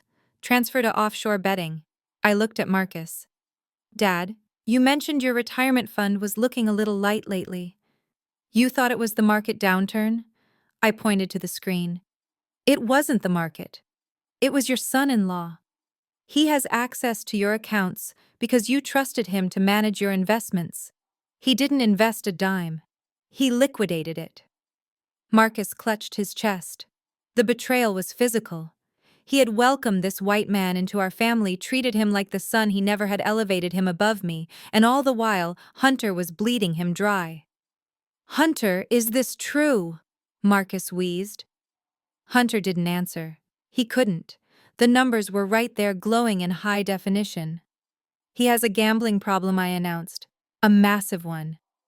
He is currently $200,000 in debt to a bookie in Las Vegas." "200,000, Destiny shrieked. "Yes," I said. "And do you know how he has been paying the interest on that debt?" I clicked the next tab. A credit card statement appeared. It was Destiny's card, the one she thought was for emergencies. "He maxed out your cards, Destiny. He took out 3 credit lines in your name. You think you have excellent credit. You are bankrupt. You just don't know it yet because he intercepts the mail." Destiny collapsed back into her chair, sobbing. But I wasn't done. The financial ruin was bad, but the emotional betrayal was the final nail in the coffin. "You know, Hunter," I said, walking closer to him, "I could forgive the stealing. I could almost forgive the lying about your job. But what I cannot forgive is the hypocrisy. You stood here and lectured me about family values. You judged me for being single." I swiped to the final document. It was a hotel invoice. The Ritz-Carlton, downtown Atlanta. The date was highlighted in yellow. Last month. The 14th. I looked at Destiny. "Destiny.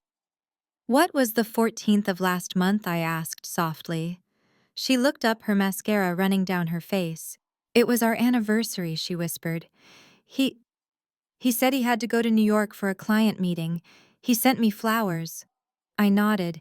"He didn't go to New York, Destiny. He went 4 blocks away. To the Ritz." I pointed to the invoice on the screen. Room service for 2, champagne, oysters, and a spa package for a guest. I zoomed in on the guest name listed on the spa receipt. It wasn't Destiny Vance. "Who is Tiffany?" I asked Hunter. The room erupted. The shock was electric. The church members who frowned upon divorce but despised adultery even more turned on Hunter with a vengeance. "You took a woman named Tiffany to the Ritz on your 5th wedding anniversary," I said, my voice cold as ice. "And you paid for it with Destiny's credit card. You cheated on my sister on her anniversary using her own money." Hunter looked at the screen, then at Destiny, then at the angry crowd. He realized the game was over. There was no spinning this. There was no charm offensive that could fix this. He was exposed as a fraud, a thief, and a cheater. Destiny stood up. The sadness in her eyes was replaced by a blinding fury. She walked over to him. She didn't scream. She didn't yell. She swung her hand and slapped him across the face with a force that echoed through the room. "You bastard!" she screamed. "You spent my money on her." Hunter stumbled back, holding his cheek. He looked at me with pure hatred. "You ruined everything," he shouted at me. "You jealous little witch. You ruined my life." "I didn't ruin your life, Hunter," I said calmly. "I just turned on the lights." He looked around. The bodyguard of Senator Thorne took a step forward. The deacons were rolling up their sleeves. Hunter realized he was outnumbered. Panic set in. He didn't apologize. He didn't beg for forgiveness. He turned and ran. He scrambled toward the emergency exit, knocking over a chair in his haste. He pushed past Mrs. Gable, nearly knocking the elderly woman down, and burst through the doors into the parking lot. "Coward!" someone shouted from the back. I watched the door swing shut behind him. He was running, but he wouldn't get far. Not with the police on their way. I turned back to my sister. She was standing alone in the middle of the room, crying, humiliated and broken. The golden child. The perfect daughter. Her life was a lie, just like mine had been. But while I had built a fortress of independence, she had built a castle on sand, and the tide had just come in. I didn't feel happy for her pain, but I felt a grim satisfaction that the scales of justice had finally balanced. I looked at her, then at my parents. "He is gone," I said, "and he took your retirement with him." I looked at the screen one last time, then unplugged my phone. The image of the hotel bill faded to black, leaving them in the dim light of their own destruction. Now, I said, turning to Destiny, let us talk about you. Hunter had fled the building like a thief in the night, leaving his wife standing alone in the center of the wreckage he had helped create. Destiny stood trembling in her sequined gold dress, her mascara running in dark streaks down her face. She looked at the door where her husband had disappeared, then she looked at the crowd of church members who were now regarding her with open hostility. She looked at our parents Marcus and Serena, who were slumped in their chairs aged 10 years in the last 10 minutes. Finally, she looked at me. Her eyes were not filled with remorse. They were filled with panic. She was the golden child, the one who had never been told no, the one who had never faced a consequence in her life. She was drowning, and like a drowning person, she was ready to climb on top of anyone to keep her head above water. She placed both hands protectively over her rounded stomach. She let out a sob that sounded practiced, the kind of cry she used to get out of parking tickets. "You are happy now, aren't you?"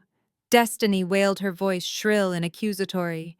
"You drove my husband away. You humiliated our parents. You destroyed this family because you are bitter and jealous." She turned to Marcus and Serena, stumbling toward them. "Mom, Dad, please. You cannot listen to her. The stress, the stress is hurting the baby." She grabbed her stomach tighter, wincing as if in pain. "My blood pressure is spiking," she gasped. "I can feel it. If anything happens to your grandson because of Gabrielle's vendetta, I will never forgive her." Marcus looked up.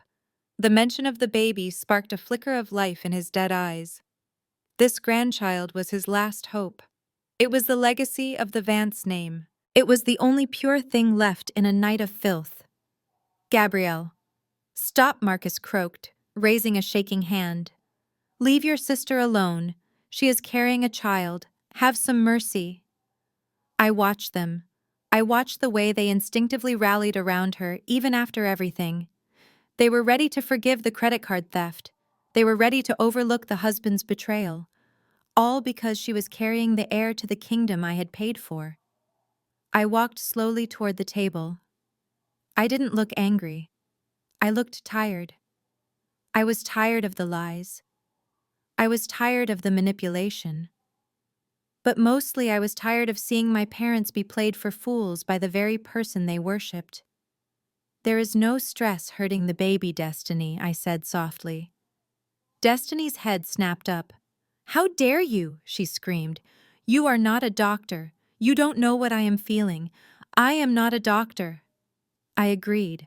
"But I am the administrator who oversees the obstetrics records for the entire state hospital network." I picked up my phones again. The projector was still humming the blank screen, waiting for the final slide. "You told Mom and Dad you are 4 months pregnant," I said. "You showed them an ultrasound picture." "Yes," Destiny yelled. "And we are going to name him Marcus after Dad." I nodded. It was a nice touch. Naming the baby after the man whose bank account you were draining. I tapped my phone. A document appeared on the screen. It was a surgical record from Mercy General Hospital. The date was clearly visible. 2 years ago. "Can you read the procedure listed here?" I asked the room. Destiny froze. Her hands dropped from her stomach. Her face went from red to a terrifying shade of white. "Stop it," she whispered. "Gabrielle, don't. Please." I didn't stop. I read it aloud. "Patient Destiny Vance. Procedure bilateral tubal ligation." The medical term hung in the air. For a second, Marcus and Serena looked confused. They didn't understand the jargon, but Julian Thorne, standing behind me, decided to clarify. "It means she had her tubes tied, Marcus." Julian said, his voice deep and rumbling. "It means she was sterilized 2 years ago." I looked at my father. "She cannot get pregnant, Dad. It is medically impossible." Marcus stared at the screen. He shook his head slowly, refusing to process the information. "No," he whispered. "No. We saw the ultrasound. She has a baby bump. Look at her stomach." I walked over to my sister. She backed away from me, clutching her belly, her eyes wide with terror. It is a silicone bump. Destiny, I said. You bought it online. Probably with the same credit card Hunter used to take his mistress to the Ritz. I reached out. Destiny tried to swat my hand away, screaming, but I was faster. I grabbed the fabric of her gold dress at the waist. I pulled. The dress was tight, but underneath the shape was rigid. It didn't move like skin. It shifted. Get away from me, Destiny shrieked, shoving me back. But she had shoved too hard. In the struggle, the strap of the prosthetic belly shifted. The entire mound slid sideways, looking grotesque and unnatural under the silk of her dress. The room gasped. It was undeniable. There was no baby. There was just a prop. Marcus stood up. He looked at his daughter's distorted stomach. He looked at the surgical record on the screen. The realization hit him with the force of a physical blow. Why, Marcus whispered, his voice broken. Why would you lie about a child? Destiny started crying, but this time the tears were real. They were tears of a cornered rat. I had to, she sobbed. Hunter needed money. The bookies were going to break his legs. We needed cash. I turned to the final document on the screen. It was a property listing. The land in Savannah, I said. The 20 acres Grandma left you, Dad. The land you said you were keeping for your retirement. I looked at Marcus. Last week you put it on the market. You told me you were selling it because you wanted to set up a trust fund for the new grandchild. You said you wanted to help Destiny with the nursery expenses. Marcus nodded slowly, tears streaming down his face. She told me babies are expensive, he mumbled. She said Hunter's bonus was delayed. She said if I sold the land, I could save them. I looked at Destiny. You made them sell their retirement. I said, my voice thick with disgust. You made them sell the only asset they had left that I hadn't paid for. And you were going to take that $200,000 and give it to a gambling addict and his mistress. Destiny fell to her knees. I didn't have a choice, she screamed. I love him. You love money, I yelled back, losing my composure for the first time. You love the lifestyle. You faked a human life. You played on the deepest hopes of your own parents just to cover up a lie. I looked at Serena. My mother was staring at the wall, catatonic. Her brain had simply shut down. But Marcus was feeling everything. He looked at Destiny. The daughter he had favored, the daughter he had praised while he called me a mistake, the daughter he had wanted to give my inheritance to. You are not pregnant, Marcus asked, his voice barely audible. No, Dad. Destiny whimpered. And the land money, Marcus asked. It is gone, Destiny admitted. Hunter took the deposit this morning. Marcus let out a sound that I will never forget. It wasn't a scream. It was a groan, a deep guttural sound of a soul snapping in half. He clutched his chest. His face turned a violent shade of gray. He swayed. Dad, I shouted, stepping forward. But I was too late. Marcus's eyes rolled back in his head.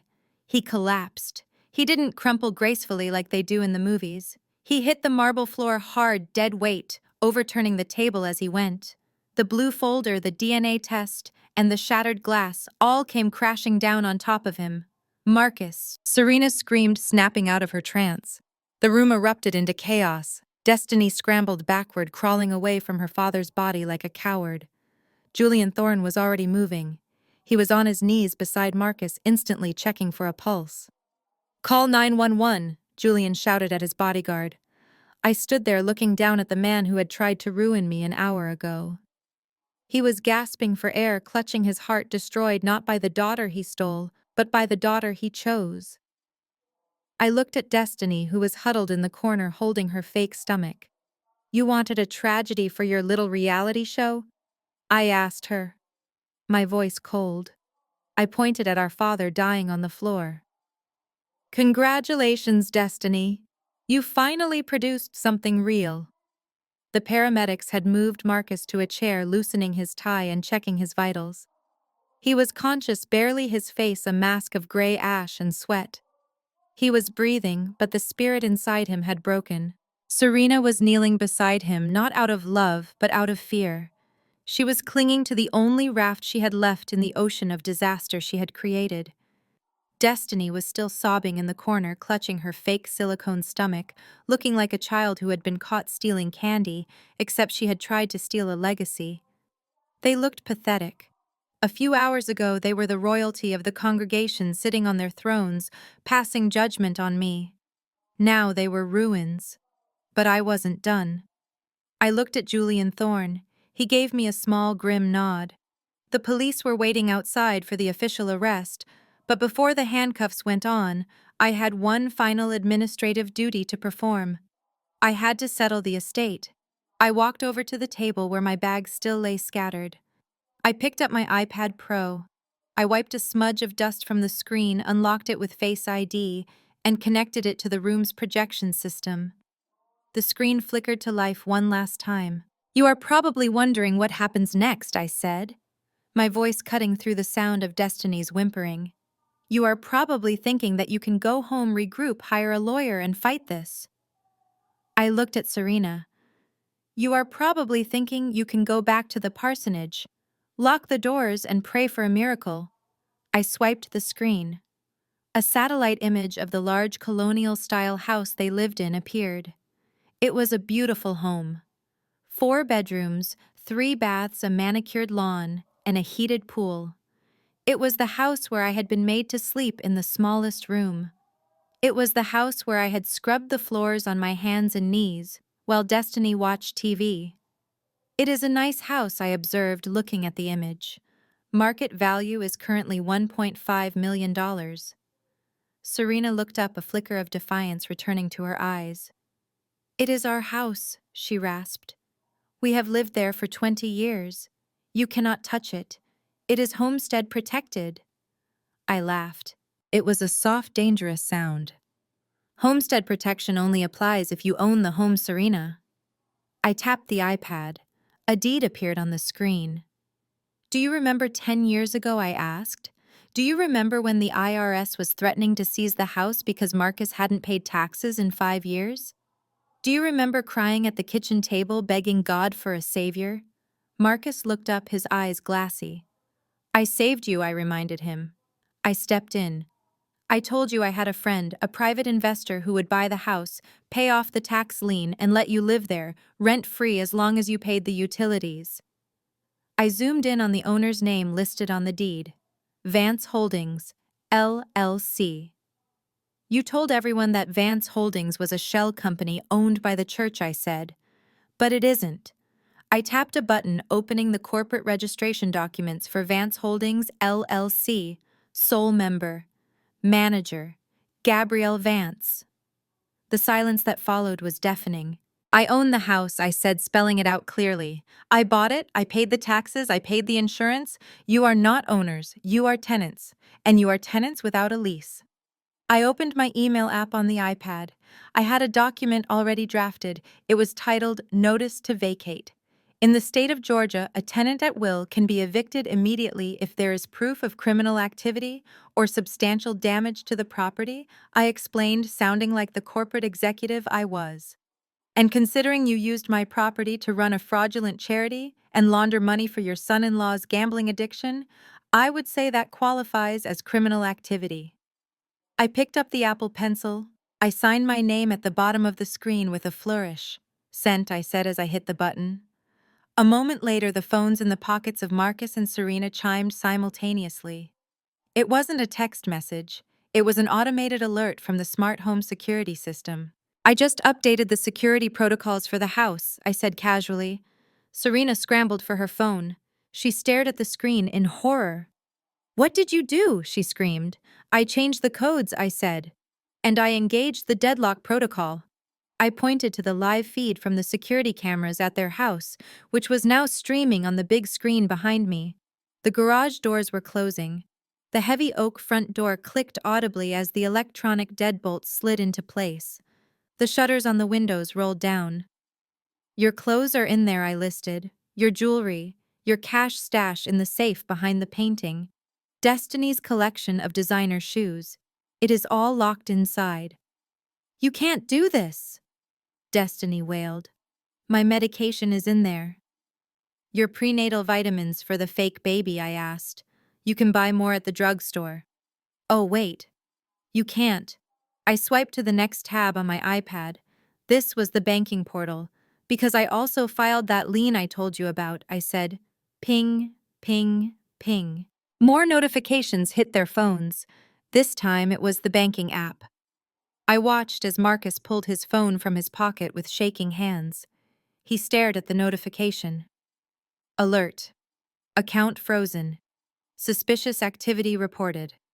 Serena checked hers. Alert. Credit line suspended.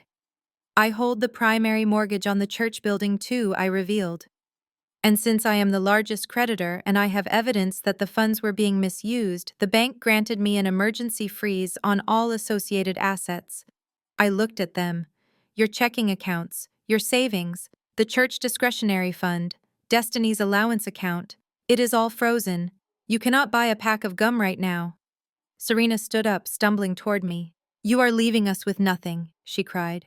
We are your parents. We are old. Where will we sleep tonight? I looked at her without an ounce of sympathy. I hear the bus station is open. 24 hours, I said. Since that is where you claimed you found me, maybe you should go there. It seems poetic. Suddenly, Hunter's phone, which he had dropped in his haste to escape, lit up on the floor. I walked over and picked it up. It was a text message from the car's security system. I looked at the screen and smiled. It seems Hunter didn't get very far, I announced. I tapped into the Tesla app on my iPad. The car Hunter had driven away in the black Model S that he told everyone he bought with his bonus was actually a company car leased under my LLC for visiting executives. I let him drive it because it kept him quiet. I just activated the remote kill switch, I said. I projected the GPS map onto the screen.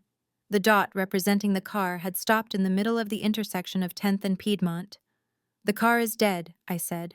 The doors are locked, and I just tipped off the police to his location. He is trapped inside a glass box waiting to be arrested.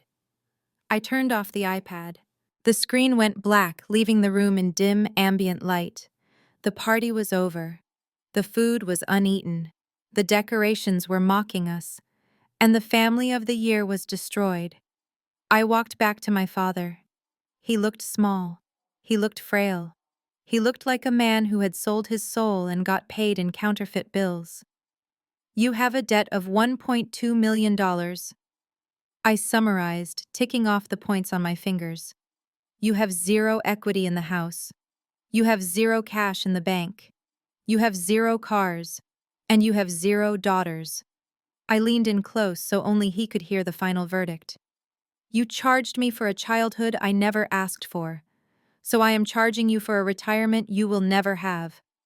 I stood up and straightened my jacket. I grabbed my purse, the one Hunter had emptied, which I had repacked during the chaos. I felt the weight of my car keys in my hand. My car. The one I owned. I looked at the crowd of stunned onlookers one last time. The show is over, I said. I walked toward the door where Julian Thorne was waiting for me. He held the door open. I didn't look back. I didn't need to. I knew exactly what I was leaving behind. I was leaving behind the fear. I was leaving behind the shame. And I was leaving them exactly where they belonged. On the street. Good luck, I whispered to the empty air as I walked out into the cool night air of Atlanta. You are going to need it. The heavy oak doors of the Onyx room did not slam shut behind me because I did not leave immediately. I stood by the exit next to Senator Julian Thorne and I watched. There is a specific kind of silence that precedes a riot. It is the silence of 100 minds simultaneously realizing they have been played for fools. It is the silence of betrayal turning into kinetic energy. For the last hour, the congregation of the Greater Grace Tabernacle had sat in judgment of me. They had snickered when my mother mocked my clothes. They had nodded in agreement when my father called me a bad investment. They had been complicit in my humiliation because they believed in the divine authority of Reverend Marcus Vance. But now the projector screen was dark. The spreadsheets were gone. The truth, however, hung in the air like smoke. The grand narrative of the Holy Family had been stripped away, revealing a rot so deep it made the air hard to breathe. The first sound to break the silence was a chair scraping against the floor. It was Mrs. Gable, the elderly piano teacher who had taught me scales when I was 7. She stood up. Her hands were shaking not with age but with a fury that made her look 10 feet tall. She walked toward the head table. She didn't look at me.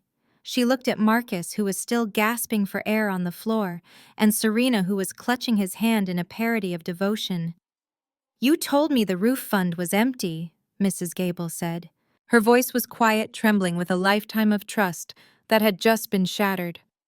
"Last winter, when the pipes burst in the church basement, you stood in the pulpit and told us there was no money. You told us we had to sacrifice." Marcus looked up at her, his eyes pleading. "Sister Gable, please," he wheezed. "It is complicated." "It is not complicated," Mrs. Gable screamed, the sound tearing from her throat. "I gave you my heating money. I sat in my house in a coat for 3 months because you said God needed a new roof." She pointed a gnarled finger at Destiny, who was shivering in her gold dress.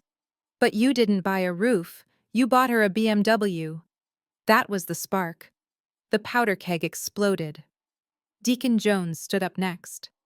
He was a large man, a man who had protected Marcus for 20 years, a man who had thrown people out of the church for questioning the budget. He walked over to the table. He picked up a crystal wine glass, one of the expensive ones that Marcus had insisted were necessary for the dignity of the event. "I cashed out my 401k for the building expansion," Deacon Jones roared. $200,000. You said we were breaking ground in June." He looked at the empty spreadsheet on the screen. "There is no expansion, is there?" Marcus tried to scramble backward, pushing himself along the floor, but his legs wouldn't work. "No, Deacon, listen. The permits are pending," Liar Deacon Jones shouted. He threw the wineglass. It didn't hit Marcus, but it shattered against the wall right above his head. Red wine splattered across the white wallpaper like a gunshot wound. The sound of breaking glass was the permission the rest of the room needed. Suddenly everyone was standing. The 100 guests, the faithful flock, transformed into a mob. They weren't angry on my behalf. I knew that. They didn't care that I had been kidnapped. They cared that they had been robbed. They cared that their tithes, their offerings, their widows' mites had been funneled into handbags, luxury cars, and hotel rooms for mistresses. "You stole my son's college fund," a woman in a blue hat yelled, rushing the stage. "You drove a Tesla while my kids ate ramen noodles," another man screamed. The scene descended into chaos. The carefully curated elegance of the Onyx Room evaporated. People began to throw things. Bread rolls rained down on the head table. Plates of half-eaten chicken were hurled like discuses. A tureen of soup was overturned, sending hot liquid cascading off the edge of the table and onto Serena's designer shoes. Serena shrieked, scrambling up onto her chair to escape the mess. "Stop it!" she screamed at them. "We are your spiritual leaders. You cannot touch us. God will strike you down." "God is not in this room, Serena," Mrs. Gable yelled back. "Only thieves are in this room." I watched as the people who had looked down on me for 30 years turned into savages. It was terrifying, and yet it was deeply satisfying. It was the inevitable collapse of a cult of personality. Marcus and Serena had built their power on the belief that they were chosen, that they were special. Now they were just grifters, covered in food scraps, cowering before the people they had swindled. Destiny tried to run. She stood up and made a break for the side door, but a group of choir members blocked her path. "Where do you think you are going, princess?" one of the sopranos asked, crossing her arms. "I didn't do anything," Destiny sobbed, clutching her fake belly again out of habit, then realizing the prop was useless. "It was them. It was Mom and Dad. I just wanted to be happy, you wanted to be rich," the soprano spat. You think we didn't see you rolling your eyes at us every Sunday? You think we didn't see the way you laughed when we put our crumpled dollars in the collection plate? Someone grabbed the back of Destiny's dress. She spun around, terrified. Give me back my donation, a man yelled. The $1,000 for the mission trip that never happened. Give it back. I don't have it, Destiny screamed. Hunter spent it. The mob was closing in. The physical distance between the angry crowd and the Vance family was disappearing. I saw Marcus trying to crawl under the table for protection. I saw Serena using a silver serving tray as a shield. They looked ridiculous. They looked small. I felt a hand on my arm. It was Julian. We should go, he said quietly. This is going to get ugly. I shook my head. Not yet, I said. I want to see this. I wanted to see the consequence. I had spent my whole life protecting them from consequences. I had been the buffer between them and reality. I had paid the bills so they wouldn't feel the cold. I had fixed the mistakes so they wouldn't feel the shame. Now the buffer was gone. Reality was crashing down on them with the force of a tidal wave. A bread roll hit Serena square in the forehead. She gasped, looking shocked that the world dared to touch her. Police, someone yelled. Call the police. We don't need police, Deacon Jones shouted. We need our money. He grabbed the tablecloth of the head table and yanked it. The centerpiece, the silverware, the expensive wine bottles, and the projector all came crashing down with a deafening noise. Marcus, who was hiding underneath, yelped as plates rained down around him. He was curled into a fetal position, sobbing. Please, he moaned. I am a man of God. I am a man of God.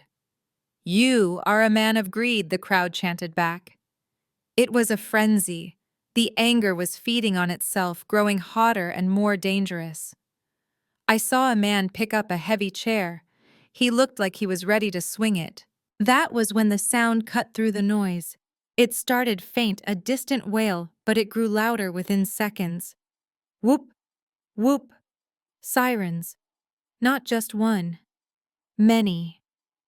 Blue and red lights began to flash against the high windows of the restaurant, painting the chaotic scene in a strobe of emergency colors. The crowd froze.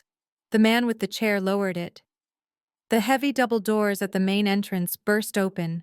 They didn't just open, they were rammed. Federal agents, a voice boomed. Nobody move! A dozen figures in tactical gear swarmed into the room. They weren't the local beat cops. These were the FBI. Their jackets bore the bold yellow letters that signaled the end of the line for the Vance family. Hands where we can see them. The lead agent shouted, his weapon drawn but pointed low. The crowd instinctively backed away, hands flying into the air. The mob mentality evaporated in the face of federal authority. Behind the tactical team, regular uniformed police officers filed in. And behind them, walking calmly, was a man in a suit carrying a briefcase. I recognized him. He was the district attorney. Julian had not just called the police. He had called in every favor, every connection, and every ounce of influence he had as a state senator. He had ensured that this wasn't just a domestic disturbance call. This was a federal raid. The agents didn't look at the crowd. They moved with precision toward the head table. Marcus Vance, the lead agent, shouted. Marcus peeked out from under the table, his face smeared with sauce and wine. Step out! Marcus crawled out, trembling so hard he couldn't stand. Two agents grabbed him by the arms and hauled him to his feet. Serena Vance.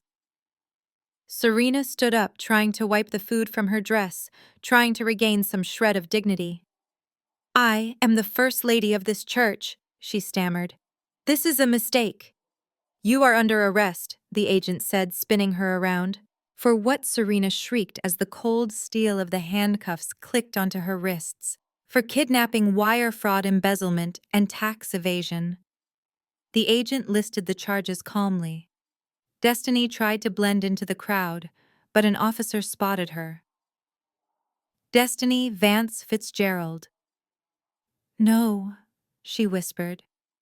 You are being detained for questioning regarding conspiracy and fraud. They handcuffed her too.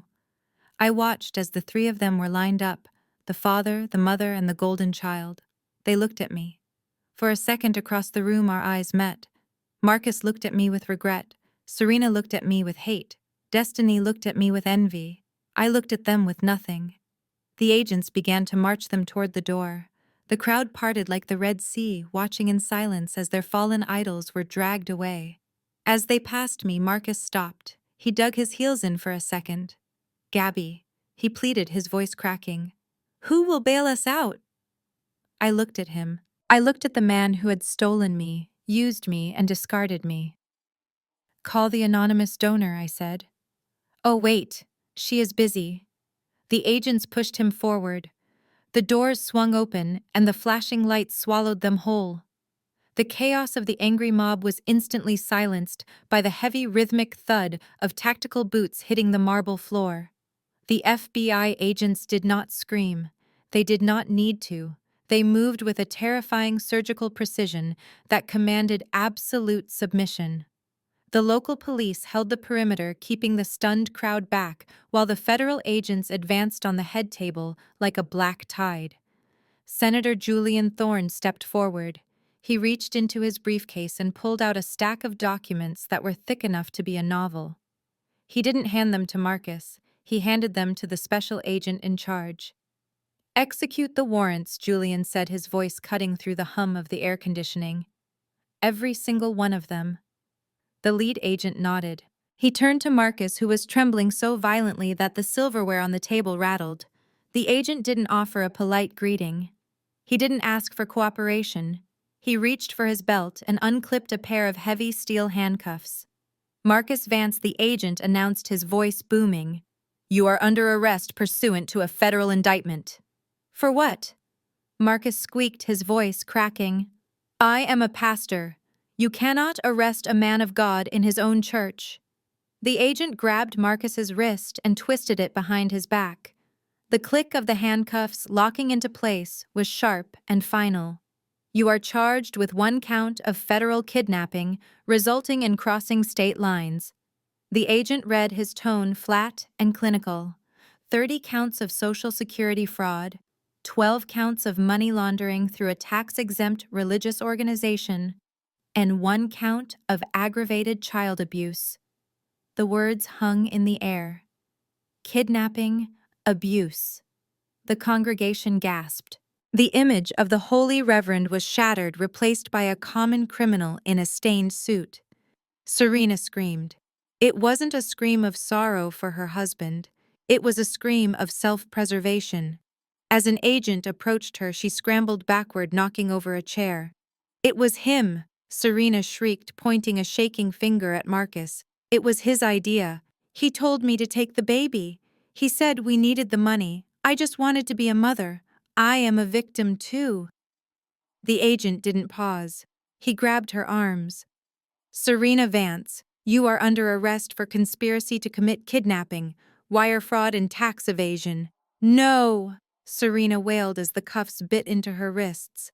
"I am the First Lady. You can't touch me." Next came Hunter. 2 officers dragged him back in through the side door. He had tried to hide in the kitchen, but there was no escape.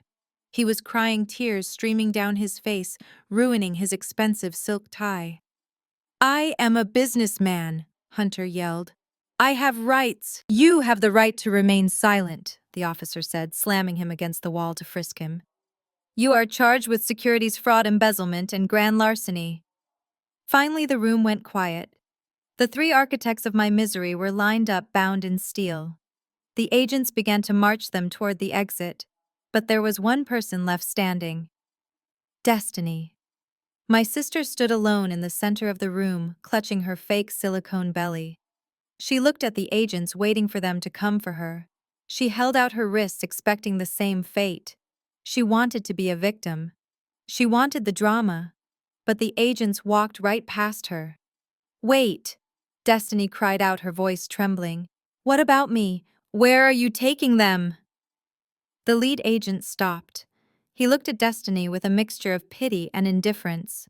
"We don't have a warrant for you, Mrs. Fitzgerald," he said. "Being spoiled isn't a federal crime." And lying about a pregnancy isn't illegal, it is just pathetic.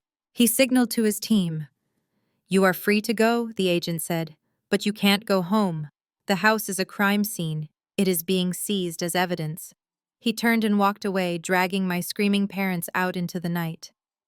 Destiny stood there frozen. She looked around the empty room. Her husband was gone. Her parents were gone. Her house was gone. Her money was gone. She wasn't arrested, but she had received a sentence far worse for someone like her. She was irrelevant. She was homeless. And for the first time in her life, she was completely and utterly alone. The flashing lights of the police cruisers bathed the room in a chaotic rhythm of red and blue, cutting through the elegant gloom of the onyx room. It was the only spotlight my parents had left. I watched the federal agents march Marcus and Serena toward the exit. They were not walking with the heads high posture of the spiritual leaders they pretended to be. They were stumbling. The weight of the steel cuffs seemed to drag their shoulders down, but the weight of the truth was even heavier. As they reached the heavy double doors, Marcus dug his heels into the carpet. He fought against the grip of the federal agent panic overriding his dignity. He turned his head, his eyes searching the room frantically until they landed on me. He looked pathetic.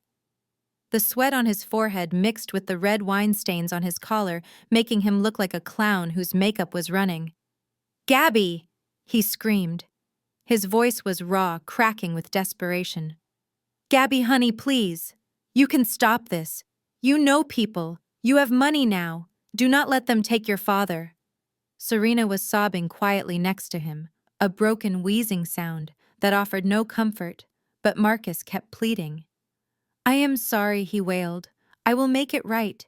We can work this out. Just make a call. Save me, Gabby." I walked toward them. The agent paused, giving me a moment. I stood inches from Marcus. I looked at the man who had stolen me from a nursery and billed me for my own survival. I looked at the man who had preached about charity while stealing from the poor. I waited for a flicker of love to spark in my chest. I waited to feel that familiar pull of guilt, the instinct to fix his mess. But there was nothing. Just a hollow space where a father should have been. I looked him dead in the eye. The silence between us stretched for an eternity. "Do not call me that," I said. My voice was low, steady, and colder than the grave he had tried to bury me in. Marcus blinked, confused. "What, Gabby was the girl you abused," I told him. "Gabby was the girl you charged for milk and diapers. Gabby was the girl you made sleep in the smallest room and scrub your floors. Gabby is gone." I took a step back, moving into the space beside Julian Thorne.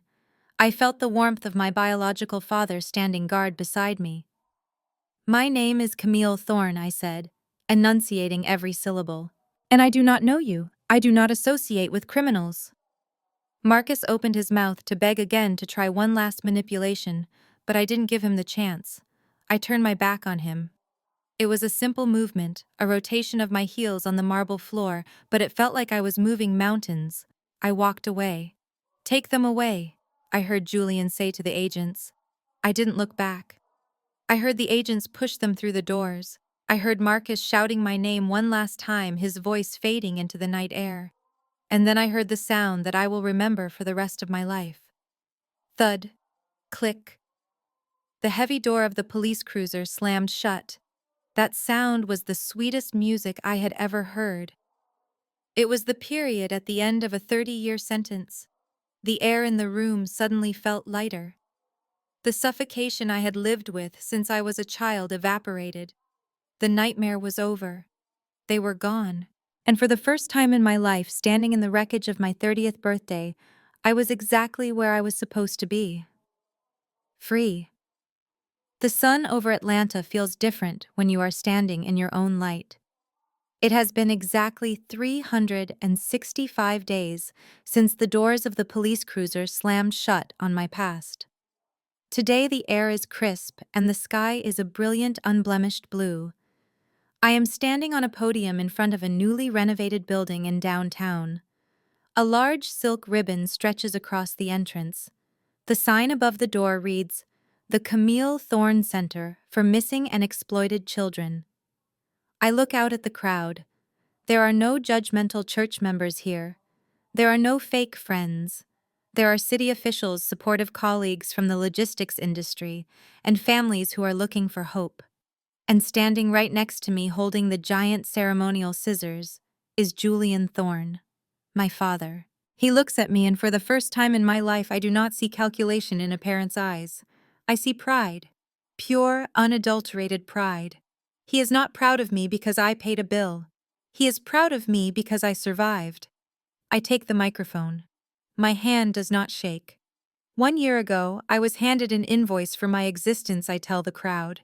I was told that I was a bad investment.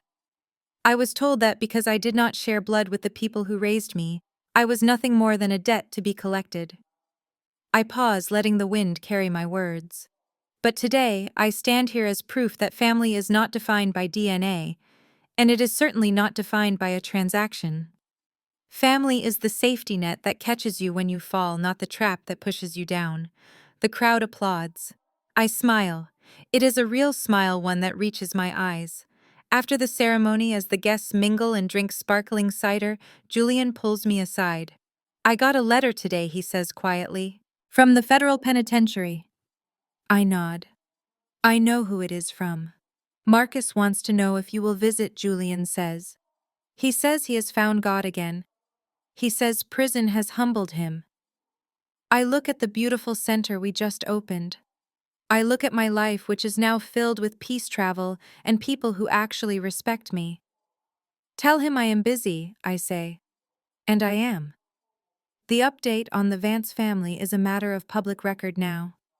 Reverend Marcus and First Lady Serena were sentenced to 20 years in federal prison without the possibility of parole. The judge called their crime one of the most heinous acts of deception he had ever seen. They are currently serving their time in separate facilities. Serena works in the prison laundry, folding sheets for 12 cents an hour. I find that deeply poetic. The woman who tossed me in a laundry bag is now spending the rest of her life staring at dirty linens. Hunter took a plea deal. He got 5 years for securities fraud. He is currently sharing a cell with a man named Tiny, who does not appreciate his stories about Wall Street. His mistress, Tiffany, left him the day the money ran out. And then there is Destiny. I checked on her last week. Not because I care, but because I believe in the importance of auditing my results. Destiny was not charged with a crime, but she was sentenced by life. With no husband, no parents, no money, and no skills, she had to enter the workforce for the first time at age 28. She works at a diner on the outskirts of the city. It is a greasy spoon place, the kind where the floors are sticky and the tips are low. I drove by in my car. I watched through the window. Destiny was wearing a stained apron. She was carrying a heavy tray of dirty dishes. A customer, a man who looked a lot like Hunter used to look, yelled at her for forgetting his ketchup. I watched her apologize. I watched her wipe the table. I watched her look down at her shoes, which were no longer designer heels, but sensible non-slip sneakers. She looked up and saw my car. She saw me behind the wheel of my new Porsche. For a second, our eyes met through the glass. She didn't wave. She didn't glare. She just looked tired. She looked like someone who had finally learned the value of $1 the hard way. I drove away. I didn't feel glee. I didn't feel hate. I felt nothing. And that indifference is the true victory. I turn back to the camera now, to you, the person watching this story. I know why you are here. I know you are watching this because maybe, just maybe, you have someone in your life who makes you feel like you owe them for your existence. Maybe you have a mother who criticizes your weight but takes your money. Maybe you have a father who only calls when he needs something. Maybe you have a sibling who treats you like a stepping stone.